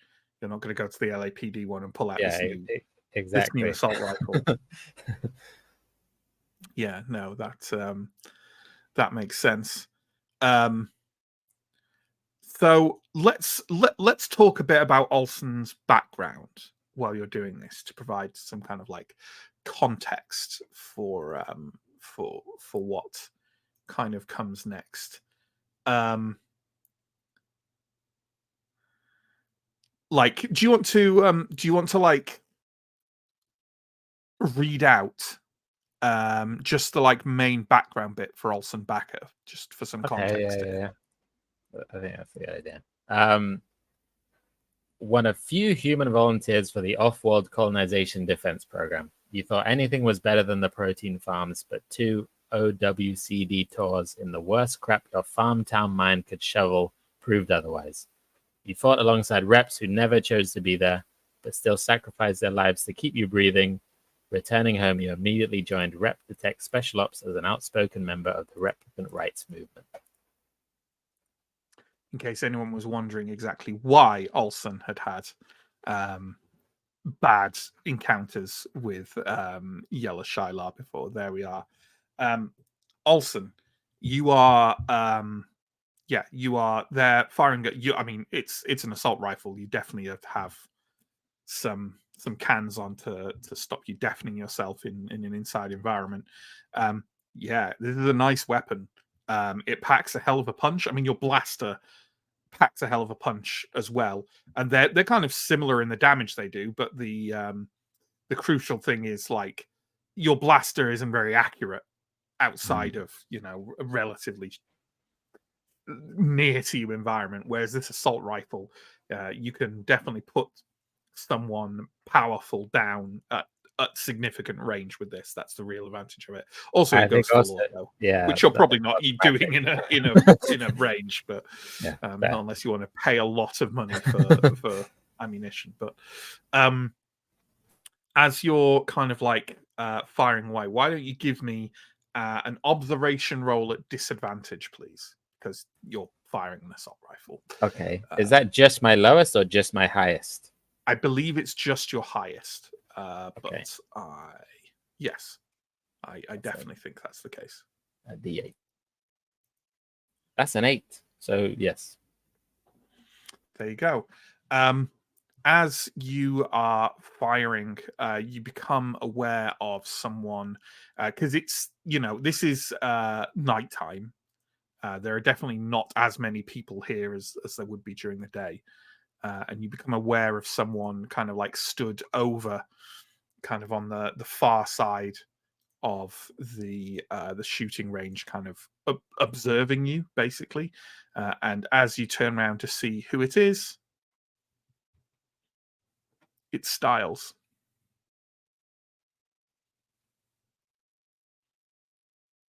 Okay. Olsen is shocked, but we'll try to hide it and kind of finish up shooting a few more rounds. And then we'll kind of put the gun down, take a protection off, and go and like I mean go over to Styles and see what he's doing, see what he's up to. I didn't expect to see you here. What are you following me? A little. Officer,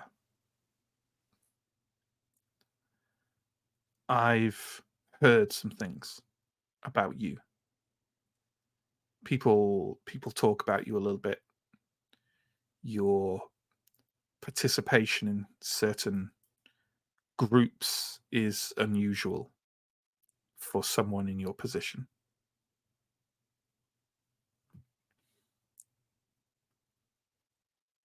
Well, in my free time, it's my free time. When I'm on the case, I couldn't agree more. And I'm not challenging on you on that. In fact, I wanted to say there are some people who appreciate that there is someone in your position who thinks that way.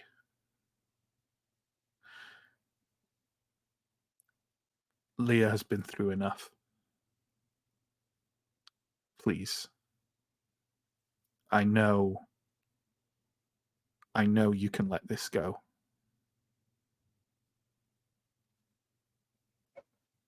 when I say my free time is my free time, it goes both ways. My work is my work. Leah is part of my job. And I think you know more than you're letting on. And let me tell you, we're going to find Leah. If she needs help, then we can help her. But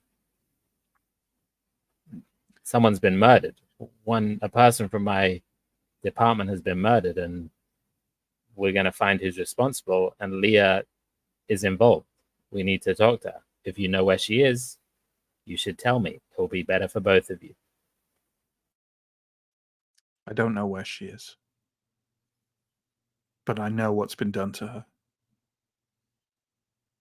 And I know that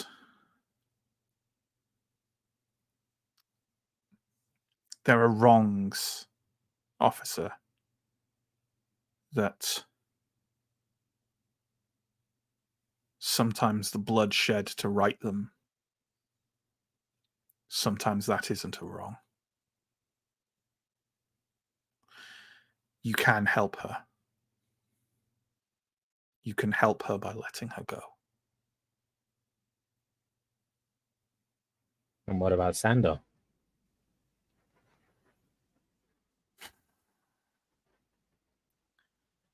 Sandor was just doing his job the same way you are. I suppose you have to look at what that job is.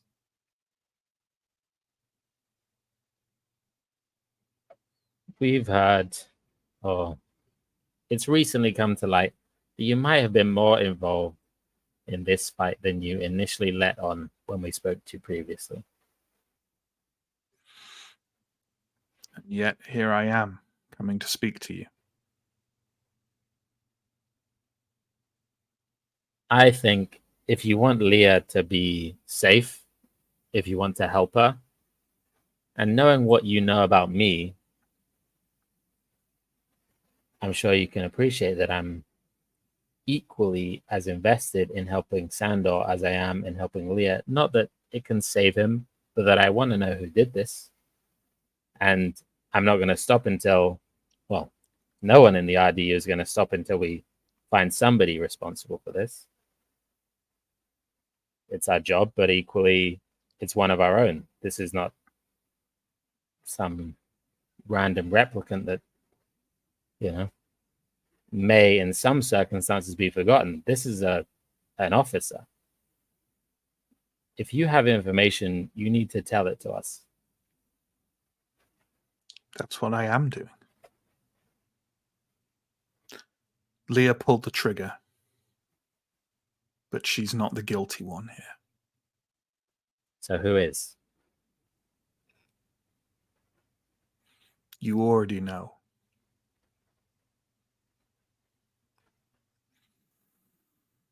He stands up and kind of walks a couple of paces away. Everyone is only the product of their upbringing, Officer Backer. And if you don't have an upbringing, what makes you do the things you do? He tilts his head to you a little bit and walks out of the firing range.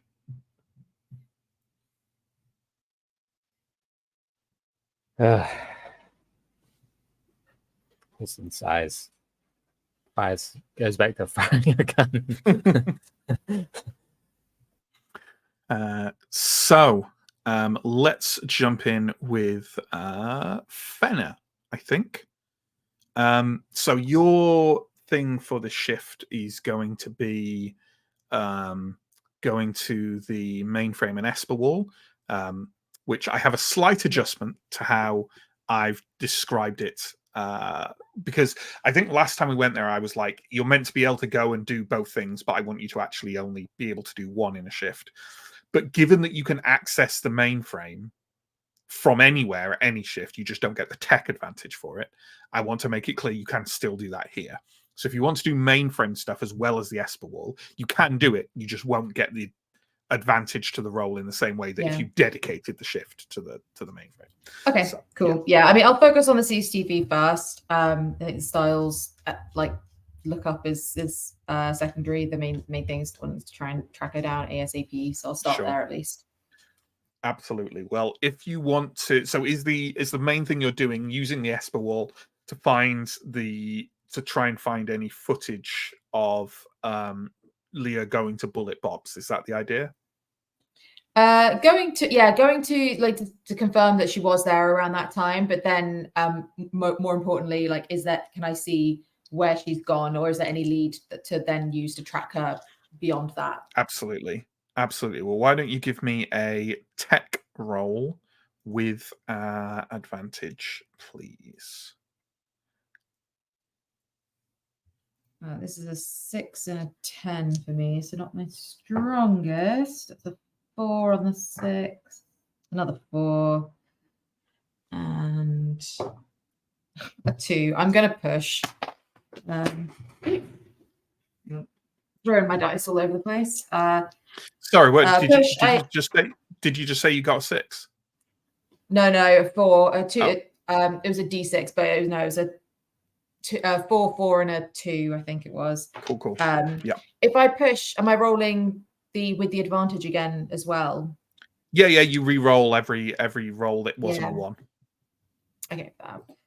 Okay, let's try that. A 3, a 5. Damn it. And a 7. 1 success. One success is all you need. The tagline of the game. That would be so bad if that were true. So you do locate Esper footage from this morning outside Bullet Bob's Runner Surplus on Hawker's Circle. You indeed see Leah arriving at Bullet Bob's. She seems to be walking. You can't, it's not good enough that you can like trace her through the crowds, but she comes from the crowds from walking, enters Bullet Bob's, is there for not very long, maybe 5 minutes or so, and then she leaves and enters a narrow street nearby, like basically an alleyway nearby. Have I got any possibility of like footage of like the other end of it? See if she's come out the other trying side? to expend it and go on the other side. Give me another tech roll. Yeah. Another tech roll with advantage. Okay. So 1, a 6, and an 8. You can find plenty of footage of the basically you find that the alley doesn't have another side. You can flick around and see that it's one way in, no other way out. You scan forward a good couple of hours and you do not see Leah emerge from the alleyway. Okay, can I look up on my here thing for the mainframe, like just like if there's anything like plans or like whatever the Google Maps equivalent is, to see like if I can see what buildings those are that she might have possibly gone into from that alleyway. Yeah, sure. Go ahead and give me just a regular tech roll. Let me get a bit of extra info on that. 6 and a 9. There we go. Okay. There's not an awful lot there. There are basically there are obviously there's a number of this is Hawker Circle. There are a lot of like low scale shops and merchants buildings nearby. Obviously one of those is Bullet Bob's. Within the alley, you can't see any kind of like registered services or businesses. And from the plans, you can see that a lot of the buildings in this area, including the ones framing that alley, seem to be quite old, dilapidated 19th century buildings. All brick. That's it. That's all you can see. Like a lot of the like older plans and layouts and like maintenance diagrams of LA were wiped in the blackout. So a lot of the time it's just the bits of the city that are important enough that people have gone back and resurveyed are the only things that are in the mainframe. This is definitely not one of those. Okay. I will make a note of like the address, I guess. Just or like the of the alley street as a potential place to go and check out. And yeah, I guess I will also just have a quick look to see if there's anything I can see on Styles' record, and in particular any kind of connection between Styles and Leah. Sure, from absolutely. Previous cases or anything. Give me. I mean, you're very much. Most people you cannot find on the mainframe without a photograph or like full details of their name, because again, blackout. Only important people tend to be registered. But go ahead and give me a 2 die roll to see if you can find anything about Styles. Not a 2 die, a normal tech roll. Yeah, 5 and a 9. You cannot find anything about Styles. Okay. Maybe with a photo, with a photo you could, but you don't know. Yeah. I think the only other thing that I'll do while I'm here then is I will ping a wee update to Quell. But what I will say to her is basically that we're continuing investigations and we there's trying to find the right way to phrase it, but basically I don't want to indicate to her that we think she's like a suspect, and I'm not going to inform her that we seem to know, it seems likely that she fired the gun. But what I will say is that it seems like the people like Yella or like the people from Kill Magazine or the Empathy Movement seem to have been involved at the incident, and there's a line of inquiry we're following there as to what might have caused it. So something along those kind of lines. So there's kind of an update, but not something that's like directly throwing suspicion on the N9s, because I don't think Quell's going to want to hear that update. Sure. Absolutely. Okay. Let's check in with Willem Novak on his downtime. What about Willem? Does he tend to... Do you think he'll be going back to his apartment, or do you think he's out on the streets of LA doing something? I think Willem's something of a solitary type. So I think probably a mix of both. I think probably like, I don't know how much to memify how much he loves noodles, because it just seems to be this recurring theme at this point, where it's just like he's going to get off and go to his favorite noodle bar to finally get some peace. But I think I think he needs some space to ruminate, and I think he probably will go back to his apartment and maybe like pour over pour over files and stuff. Just sort of, I feel like he would be the type to get a bit obsessed if there are still too many possibilities floating around, and just sort of desperately want to like eliminate something with, you know, by going back over his notes and trying to see if there's like some thread that he's missed or similar. I did have an idea for I did have originally when we had that chat with his name's just escaped me, the magazine guy. What was his name? Yella, thank you. I had an idea about talking to him, like reaching out to him individually, and sort of trying to work an angle based on Novak's past. And but like that was that would not be an off shift. I know it wouldn't be an off shift thing. I was thinking about maybe setting it up though. Would also not be the thing is very expressly like if you make any like proactive things, right? Like that's not, you're not on downtime.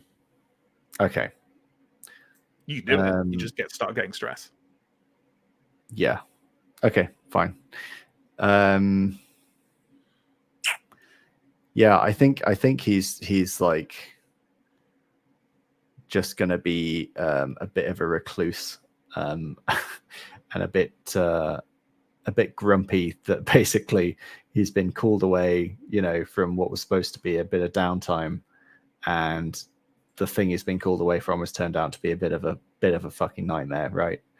Sure. So you're kind of thinking about the case, focusing on the case a bit while back at your apartment. Yeah, just kind of trying to sleep but failing, stewing. Yeah. Well, you say you're failing to sleep, but the roll on the table says that you eventually do fall asleep. It's night time, says the dice. It's night time. It's like, basically, maybe let's say you're in and out of sleep, right? You're like slightly insomniac and not really getting it. And eventually, how do you think you'll fall asleep? Do you think, are you on your bed with bits with like your KIA and some notes spread around you, or do you think you're like, are you like slumped on a table or right? Yeah, I did for a moment sincerely think you're about to ask me like, so Novak, is he a side sleeper? Like, what's going on there? Yeah, I think he would probably be. I think it would be sort of a sort of faceplant desk situation. Sort of tiredness overcoming you rather than planning to go to sleep. Because you were up last night. We know that because Fenn came and got you in the small hours of the morning. So he's on running on fumes, and you're in your 50s. So you know. Yeah, I'm tired all the time, and I'm 35 in IRL. So I can only imagine poor Novak. Can you go to your sheet, please? And can you read out Willem Novak's key memory for us? I can. It says, you were just a kid, a rookie in the Rep Detect unit. Those were the violent days after the killing of Eldon Tyrrell before the blackout. You were sent to stake out a Tyrrell office building because of rumors that rebel reps might hit it, and they did. You never stood a chance. You survived, but you've had a hard time looking any rep in the eye ever since. Okay. You have a dream that basically is literally just kind of almost a memory replaying in your mind. Parts of the memory are strange and distorted. Instead of the location where it actually happened, a Tyrell office building or kind of outside of that, it becomes in your mind. It starts out there, but then eventually it becomes the LAPD building that you're wandering down the corridor, running, trying desperately to get away from this replicant group stalking you. As you dash through the corridors, you catch a glimpse of them moving through the corridors adjacent to you, kind of through plate glass windows that make up parts of the bullpen in the central part of the LAPD HQ. The glimpses you catch of them tell you that the people you're seeing doing it here are not the replicants you remember from your past. Instead, it is Fenner, it is Percival, it is Sandor. And as you dash for the door you made your way out of, the first time when you found your escape bleeding into the LA night. Instead, this time as you approach it, the door is kicked down.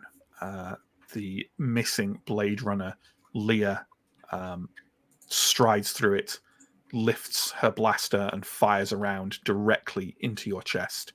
You wake up gasping and scrabbling, knocking several things off the table. I am afraid to say, mechanically speaking, that rather than recovering this downtime, that is instead a stress event.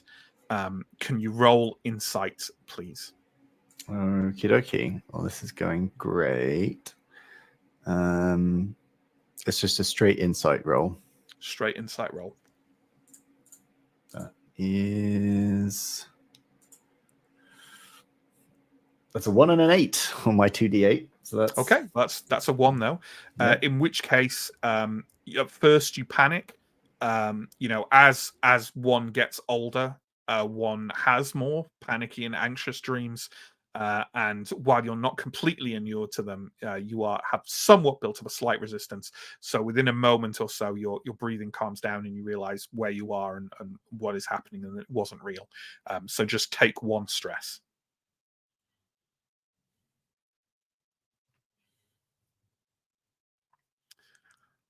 You're on mute. It's just saying I haven't made an entry for that yet on my little cheat sheet that I'm recording things. So I'll do that. So yeah. On the other hand, Olsen, if you've got any, I think it's 1 stress and one health type thing that you recover in a normal downtime, right? Yeah, 1 health point. Is it resolve that it's the stress? Is that what it is? Yeah.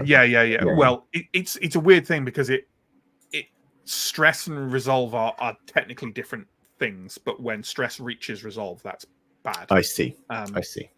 So yeah. But yeah, Olsen, you can recover. I don't think anyone's taken any health damage yet, but yeah, you can recover. Yeah, heal 1. I'm pretty sure. Like, I haven't put it in my cheat sheet, but I'm pretty sure you clear a health and a resolve every downtime normally, right? To clarify, The cheat sheet just says health. Yeah, but I think it does clear. I'll double check, but I have been. It says you can recover health and resolve in the same shift as well. So yeah, maybe it's just 1 of each. Okay. Yeah. That'd be good. Let me try and take a double check. Pulling yourself together. Downtime and recovery. Yes. Yeah. Assuming nothing happens, you recover 1 point of health and 1 point of resolve in downtime. If you're human, I think you recover more I think you recover more health if you're a replicant. But I don't think anyone's taken health damage yet, right? So you don't have to worry about that. But Olsen, you recover 1 stress. Willem, you suffer 1 stress.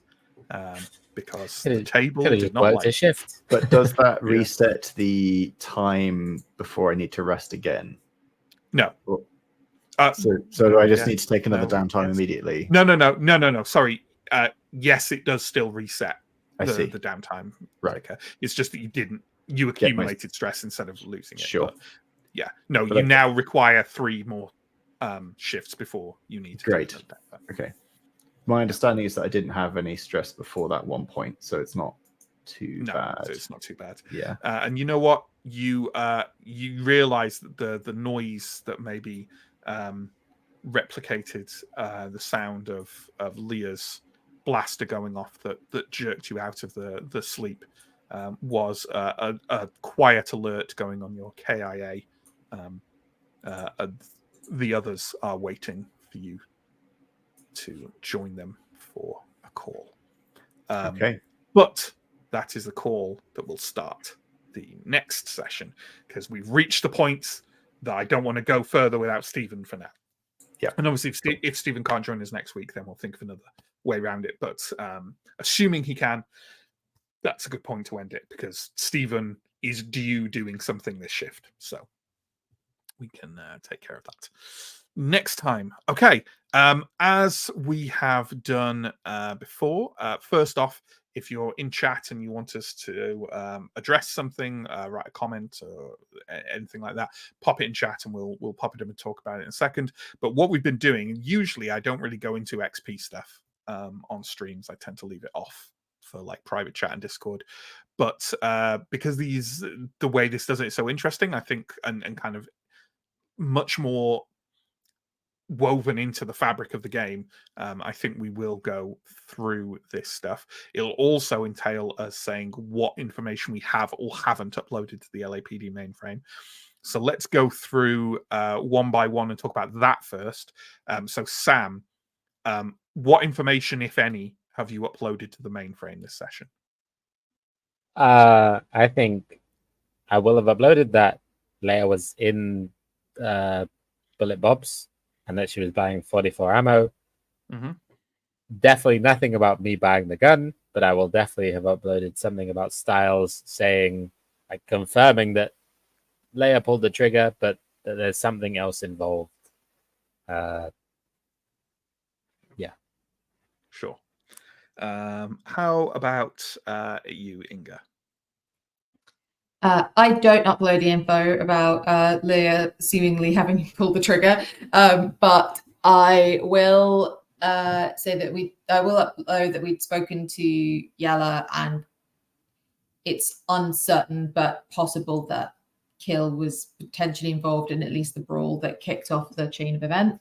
But I will upload the intel about that I got off the Esper about like the location of the alley, and that she did confirm she's at Bullet Bob's and that we didn't see her coming out this alley. And then separately, obviously, I said I'd updated Quell with half truth.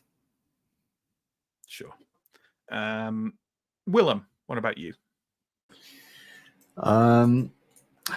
I'm in two minds about whether, I mean, there's only really one other thing that you could upload, which is the eyewitness account of Yella, and I'm in two minds about whether Willem uploads that or not, on the basis that he considers it basically a fairly contaminated witness. I think it's probably, I think he would upload it. I think he personally takes it with a pinch of salt. But you can register that, you can add an addendum or whatever. I would definitely have an addendum saying, testimony colored by witness, bias and etc.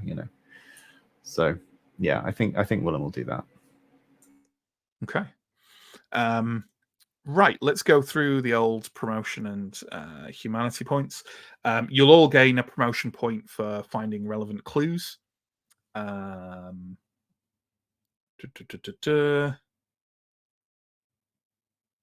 think give me a second. Uploaded at least, you'll all get one for the LAPD mainframe uploads, and all of the things you uploaded happened this session, right? So yeah, you all get 2 promotion points. That's how that works, because you all found the clues and then uploaded the clues. So finding them, you get 1; for uploading them, you get another. So that's it. There are no special incidents of promotion points for any of you. There's no losing of promotion points for any of you either. Humanity points, I don't think there's anything. Oh no, yes there is. Oh yes there is. Olsen and Willem both get a humanity point for doing a session of downtime. And Willem, you interacted with your key memory, albeit it was forced upon you, but you still did it. So take a humanity point. So there's your consolation prize for the point of stress. Cool. Okay. So that's 2 for Willem. Uh-huh. Cool. But nothing for Fenner. But Fenner will, I'm sure, get one next time for a downtime anyway. So there we go. Okay. I'll do the usual promo stuff and then we'll go on to comments and questions. Check down below this stream. You'll find a number of links. You'll find links to YouTube and to Twitch. We're on both of those sites in the configuration that you might imagine. Check out the other one that isn't the one you're checking out, and you'll have a good time. There's also links to our social media, our Discord, our Patreon, our merch store.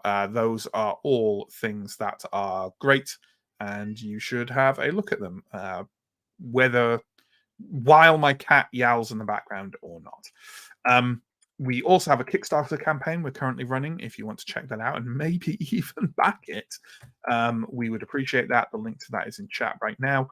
And yeah, let's leap on to the old comments and questions. We've got this from Semerus as we kicked off. Yes, let's run some Blades.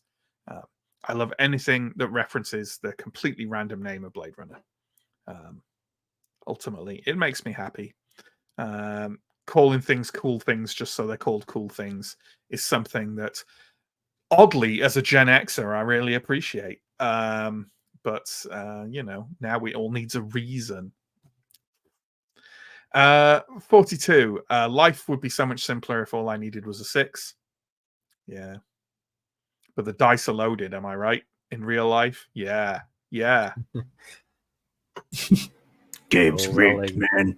D4s in the game of life. Oh, Yeah, we're rolling D4s on a game where you need a 6. Yeah. yeah. Feels that way, yeah. man. The system, Yeah. man.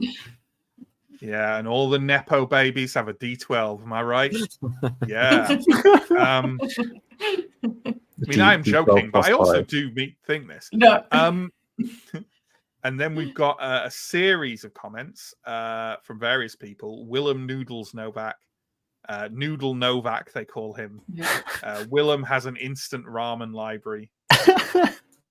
Novak insists that slurping is the correct way to eat noodles. I approve. Novak drifts off to sleep face down in a bowl of noodles. Oh my god, that's how my character's going to go out, I think. Be drown in noodles. Yeah. That would be the perfect, like, you know, murder made to look like a suicide or like an accidental death. It would be drowning you in a bowl of noodles. Nose stuffed full of noodles. Yeah. We've got one from Steve here. Now we're a few episodes in. How are people finding the system and story? I will let the players answer before I do. Yeah, it's good. Like, I was initially concerned is the wrong word, but like not sure how it was going to work in terms of there'd be a lot of time where certain characters or, you know, certain players wouldn't be doing anything. They'd just be watching. And I was like, that's interesting, because that's usually why people try to avoid splitting the party. But I think the format makes that work quite well, actually, because you need downtime just to think about all the information, because there's a lot of information because it's investigatory, right? Yeah, So we found a whole new thing just from Inga going off and like taking another look at a couple of the handouts, you know what I mean? So yeah. Yeah. And I think you do quite a good job as well, Matt, of like none of those segments or make like either like they're not too long or they're, you know, interesting enough that like as a person who's just enjoying to watch it, it's still entertaining for me to just sit back and watch the others. We don't get well. stuck on things like it's yeah. So I think that balance is quite good. But I think one of the things that's just slightly weird about it, again, I think you're doing quite a good job of like managing, is that I think it can be a bit weird to I feel like it's really easy to end up in like almost like out of character chat because you're talking about things like, especially if we are all like split off, there's less of that. Like, you know, I played in other games where, you know, you end up just spending the whole session just chatting in character. Yeah. And I think not even doing anything. And I don't think it lends itself super well to that. But I think you're doing quite a good job of like, you know, the video call bits where we do then get back together and chat. That's partly why I wanted to freight. That's partly why I obviously I love the Blur, but also part of the reason is that I wanted to force you into a situation of like, because investigatory games, especially, all games do this, but especially investigatory ones, because Call of Cthulhu is another one for it. where do they do this thing where you just sink into talking as players, not as characters? Yeah. Because there's so much speculation that like doing it in character can become like a bit of a challenge, especially if you're trying to share information that not all the characters know, or know in that moment.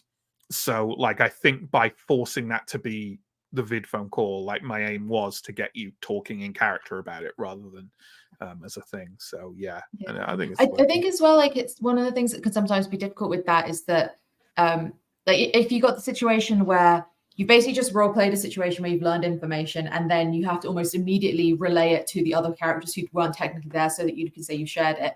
And it can sometimes feel a bit like, okay, well, I'm just parroting back, or we're just repeating things. But like but there's something, I don't know what it is, but there's something about it that doesn't feel quite like that with this somehow.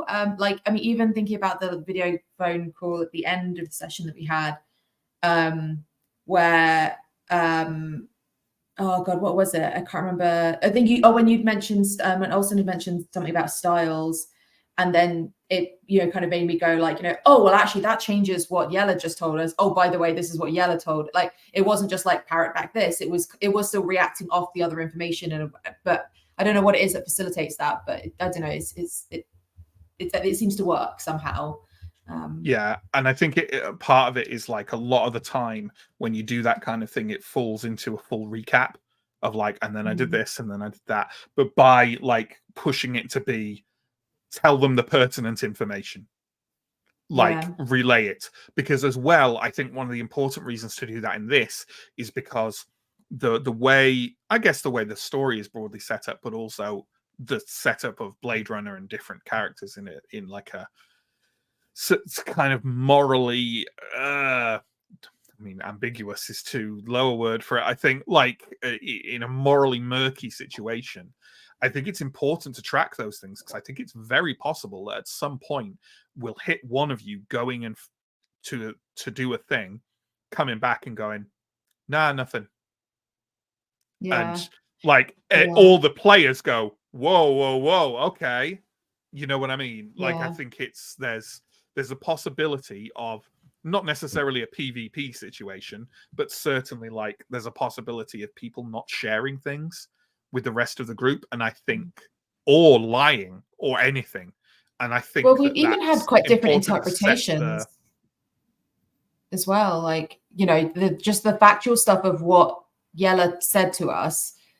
Like, it's not like we just like regurgitate that, like, whatever. It's gets the noodle factory. So there's gonna be some hint dropped about a noodle factory, and the rest of us are gonna go, weird, whatever, brushing past it. And then Willem's gonna be like, we got to get on that right away. This is it.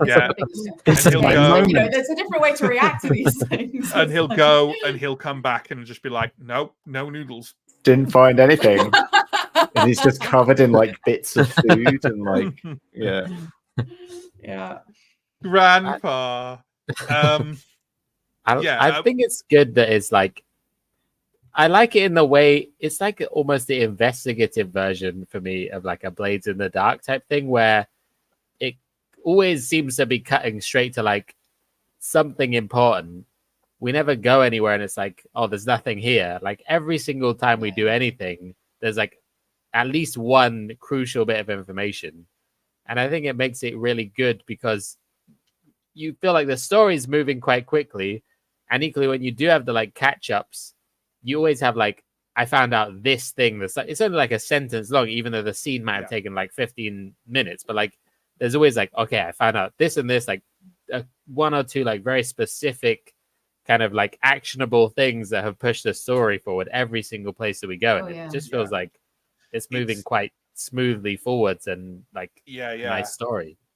But I can also, sitting back and obviously knowing the story as a whole, I can imagine people going through it in a very different way to how you're going through it, in a very different order and finding things in a different way.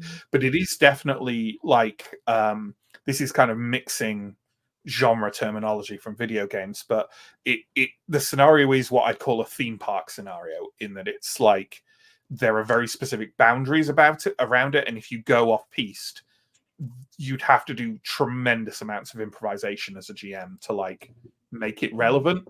You know what I mean? It's a very contained, as you can imagine for an investigatory story, it's a very contained story. But given that, I think it's definitely one of the best put together ones I've ever read.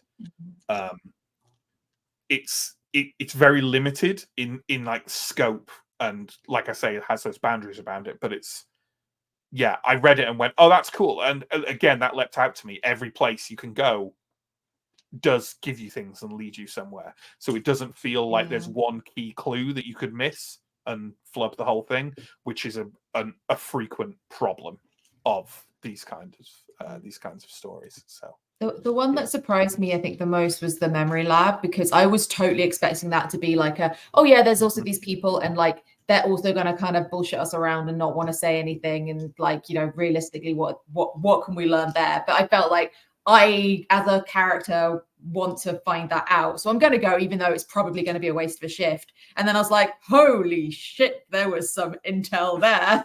That's changed the course of everything I'm thinking about now, and I was not expecting that at all. Yeah, and it kind of like instantly started to reframe the kind of story that's being told, which and I can imagine, like really you're saying, like the order, I wouldn't have thought that was maybe like a most obvious order to go and doing things in. Like the most, I would have thought that the actual like chasing down like the facts of the scene and like the thing, some of the things we've done more this time were probably more obvious things to do like right away, that we have actually now taken like 3 sessions to get to. I think it's interesting because we did have some feedback on like the previous thing. One of our regular commentators on YouTube basically said, I don't think I'm misquoting them here, but basically said kind of like, I wouldn't have put that there. Like basically felt that the memory lab scene had been dropped a bit early, or like some details in it had been dropped a bit early. And I actually I disagreed, and I think it is like, obviously I wasn't going to force you there at that point if you didn't want to go there, but I feel like that reframing of the story at the end of episode 2 is probably about the right place to do it, because like I don't want you to go too far down the line of this is just a regular detective case, too far before it's reframed. Like I'm thinking of the pacing in things like literally one of the things that I mentally always go back to when I try and set up and like frame a detective story is the first season of True Detective, which is fucking amazing and one of the best single seasons of television ever made, in my opinion. And the way that story reframes itself slowly, like step by step as it goes through from like, oh, this isn't just a regular detective story, or to be more accurate, you could interpret this as not being a regular detective story, and it never quite fully drops the hammer or pulls the hammer away on that aspect of it. He said, desperately trying to not spoiler any of it for anyone who hasn't seen it yet. If you haven't at this stage, you have no excuse. Inga. Seriously, sorry. It's real good. It's real good. Yeah, as for the system itself, I'm really enjoying it. I like the little nuts and bolts they put on. I like the stuff like the promotion and humanity points. I like this kind of advanced oh my god, I've forgotten what the engine is called, the system. Is it just called the Year Zero system? I think so. Anyway, that kind of like advanced level of that they've done. Yeah, it is the Year Zero system. I really like. It feels like you are succeeding at the right rate for people who are good but not omnipotent at your jobs, in your specialities. You know what I mean? And that's one of the most important things for a system to do. The right success rate for the setting and what's happening. I also think that all the pre-gen characters are very good. Like they're all interesting. They all have interesting stuff to them. They all have like kind of different perspectives, but not so different that you can't imagine them working peacefully together while still having clearly different perspectives on the case and like replicants and whatever else you're encountering out in the world. Yeah. I have to say that the bit with Yellow was like, for me personally, really fucking difficult, because there was a bit where I was like quiet for a sec when Novak first started speaking, where I was literally in my head just going, all right, every instinct of me as a person wants to fucking snark this up or like go to town yelling at this guy or like really fucking put this dude in his place. And I was like, that is not Fenna. Fenna is going to try and smooth things over. Fenna will play the role that this guy expects her to play and use that to kind of get to the advantage. And so she will play the, like, I know she's going to be dismissed, so she'll play the character who's going to be dismissed. Like, but I was like, that is like against every instinct of me as a person. And I felt so dirty trying to put myself into that headspace. Yeah, it was sure. deeply unpleasant for me. I really wanted to play him because, like, you can fall down this when you play repugnant people in a game, you can really fall down this hole of making them like cartoonish. And I didn't want him to feel cartoonish. I want him to feel like an offensive asshole. It bigot. was horribly real. Like, people who are offensive asshole bigots in position of some authority don't just reel off like, you know, like slurs just randomly. They tend to, like, it's how they act and how they like casually drop them when they do that makes you like think of it. Weirdly, I'm really influenced when I portray people by that. There is this is a bit random. There is a book called Them by John Ronson, who's like, he's like the mentor of Louis Theroux, who people are probably more familiar with, but he did a similar kind of like interfacing with weirdness journalism back in the 90s. I mean, he still does it now, but there's a book of his called Them.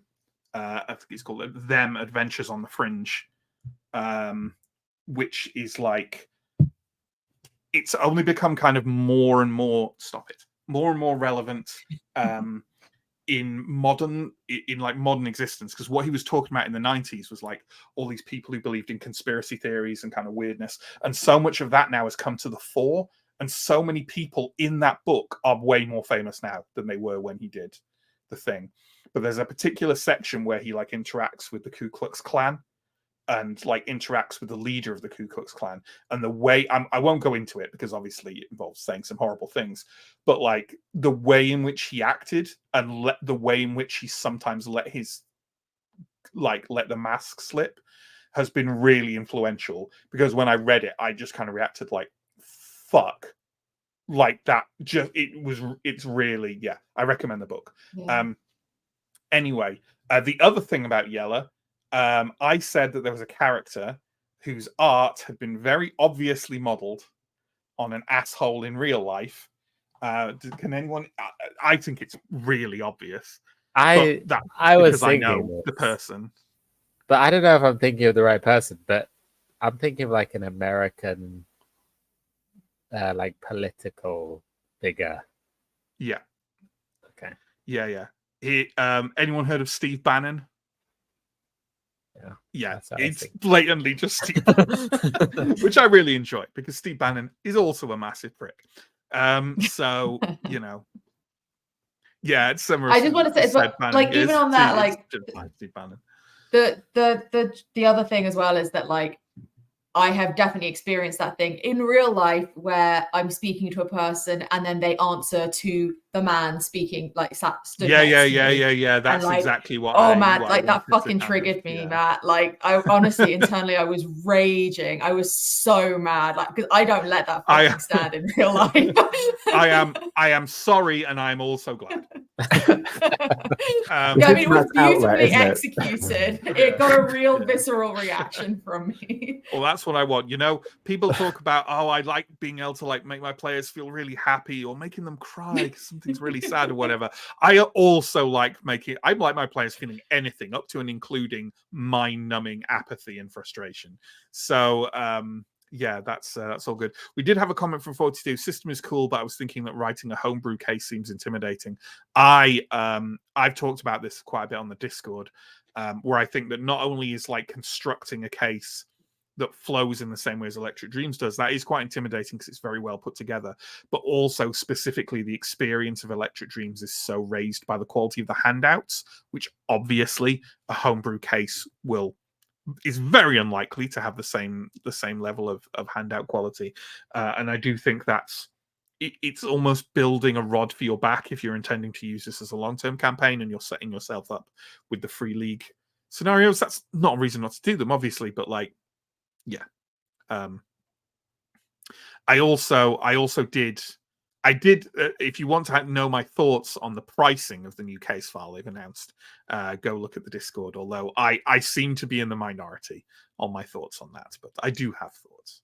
So, yeah. See, I do take your point. Like, I think there's something about the like reusability of a thing and how much you do replay scenarios and stuff. So I don't know. I think you got a point around some of that, But hey, everyone should go to the Discord, either disagree with me or be the first person to to agree with me. Either way, it's all good. Cool. Okay, we'll be back next week, folks, for more Blade Runner for part 4 of this case file. We're really enjoying running it. We hope you're enjoying watching it. Until then, take care, stay safe, and we'll see you then. Goodbye.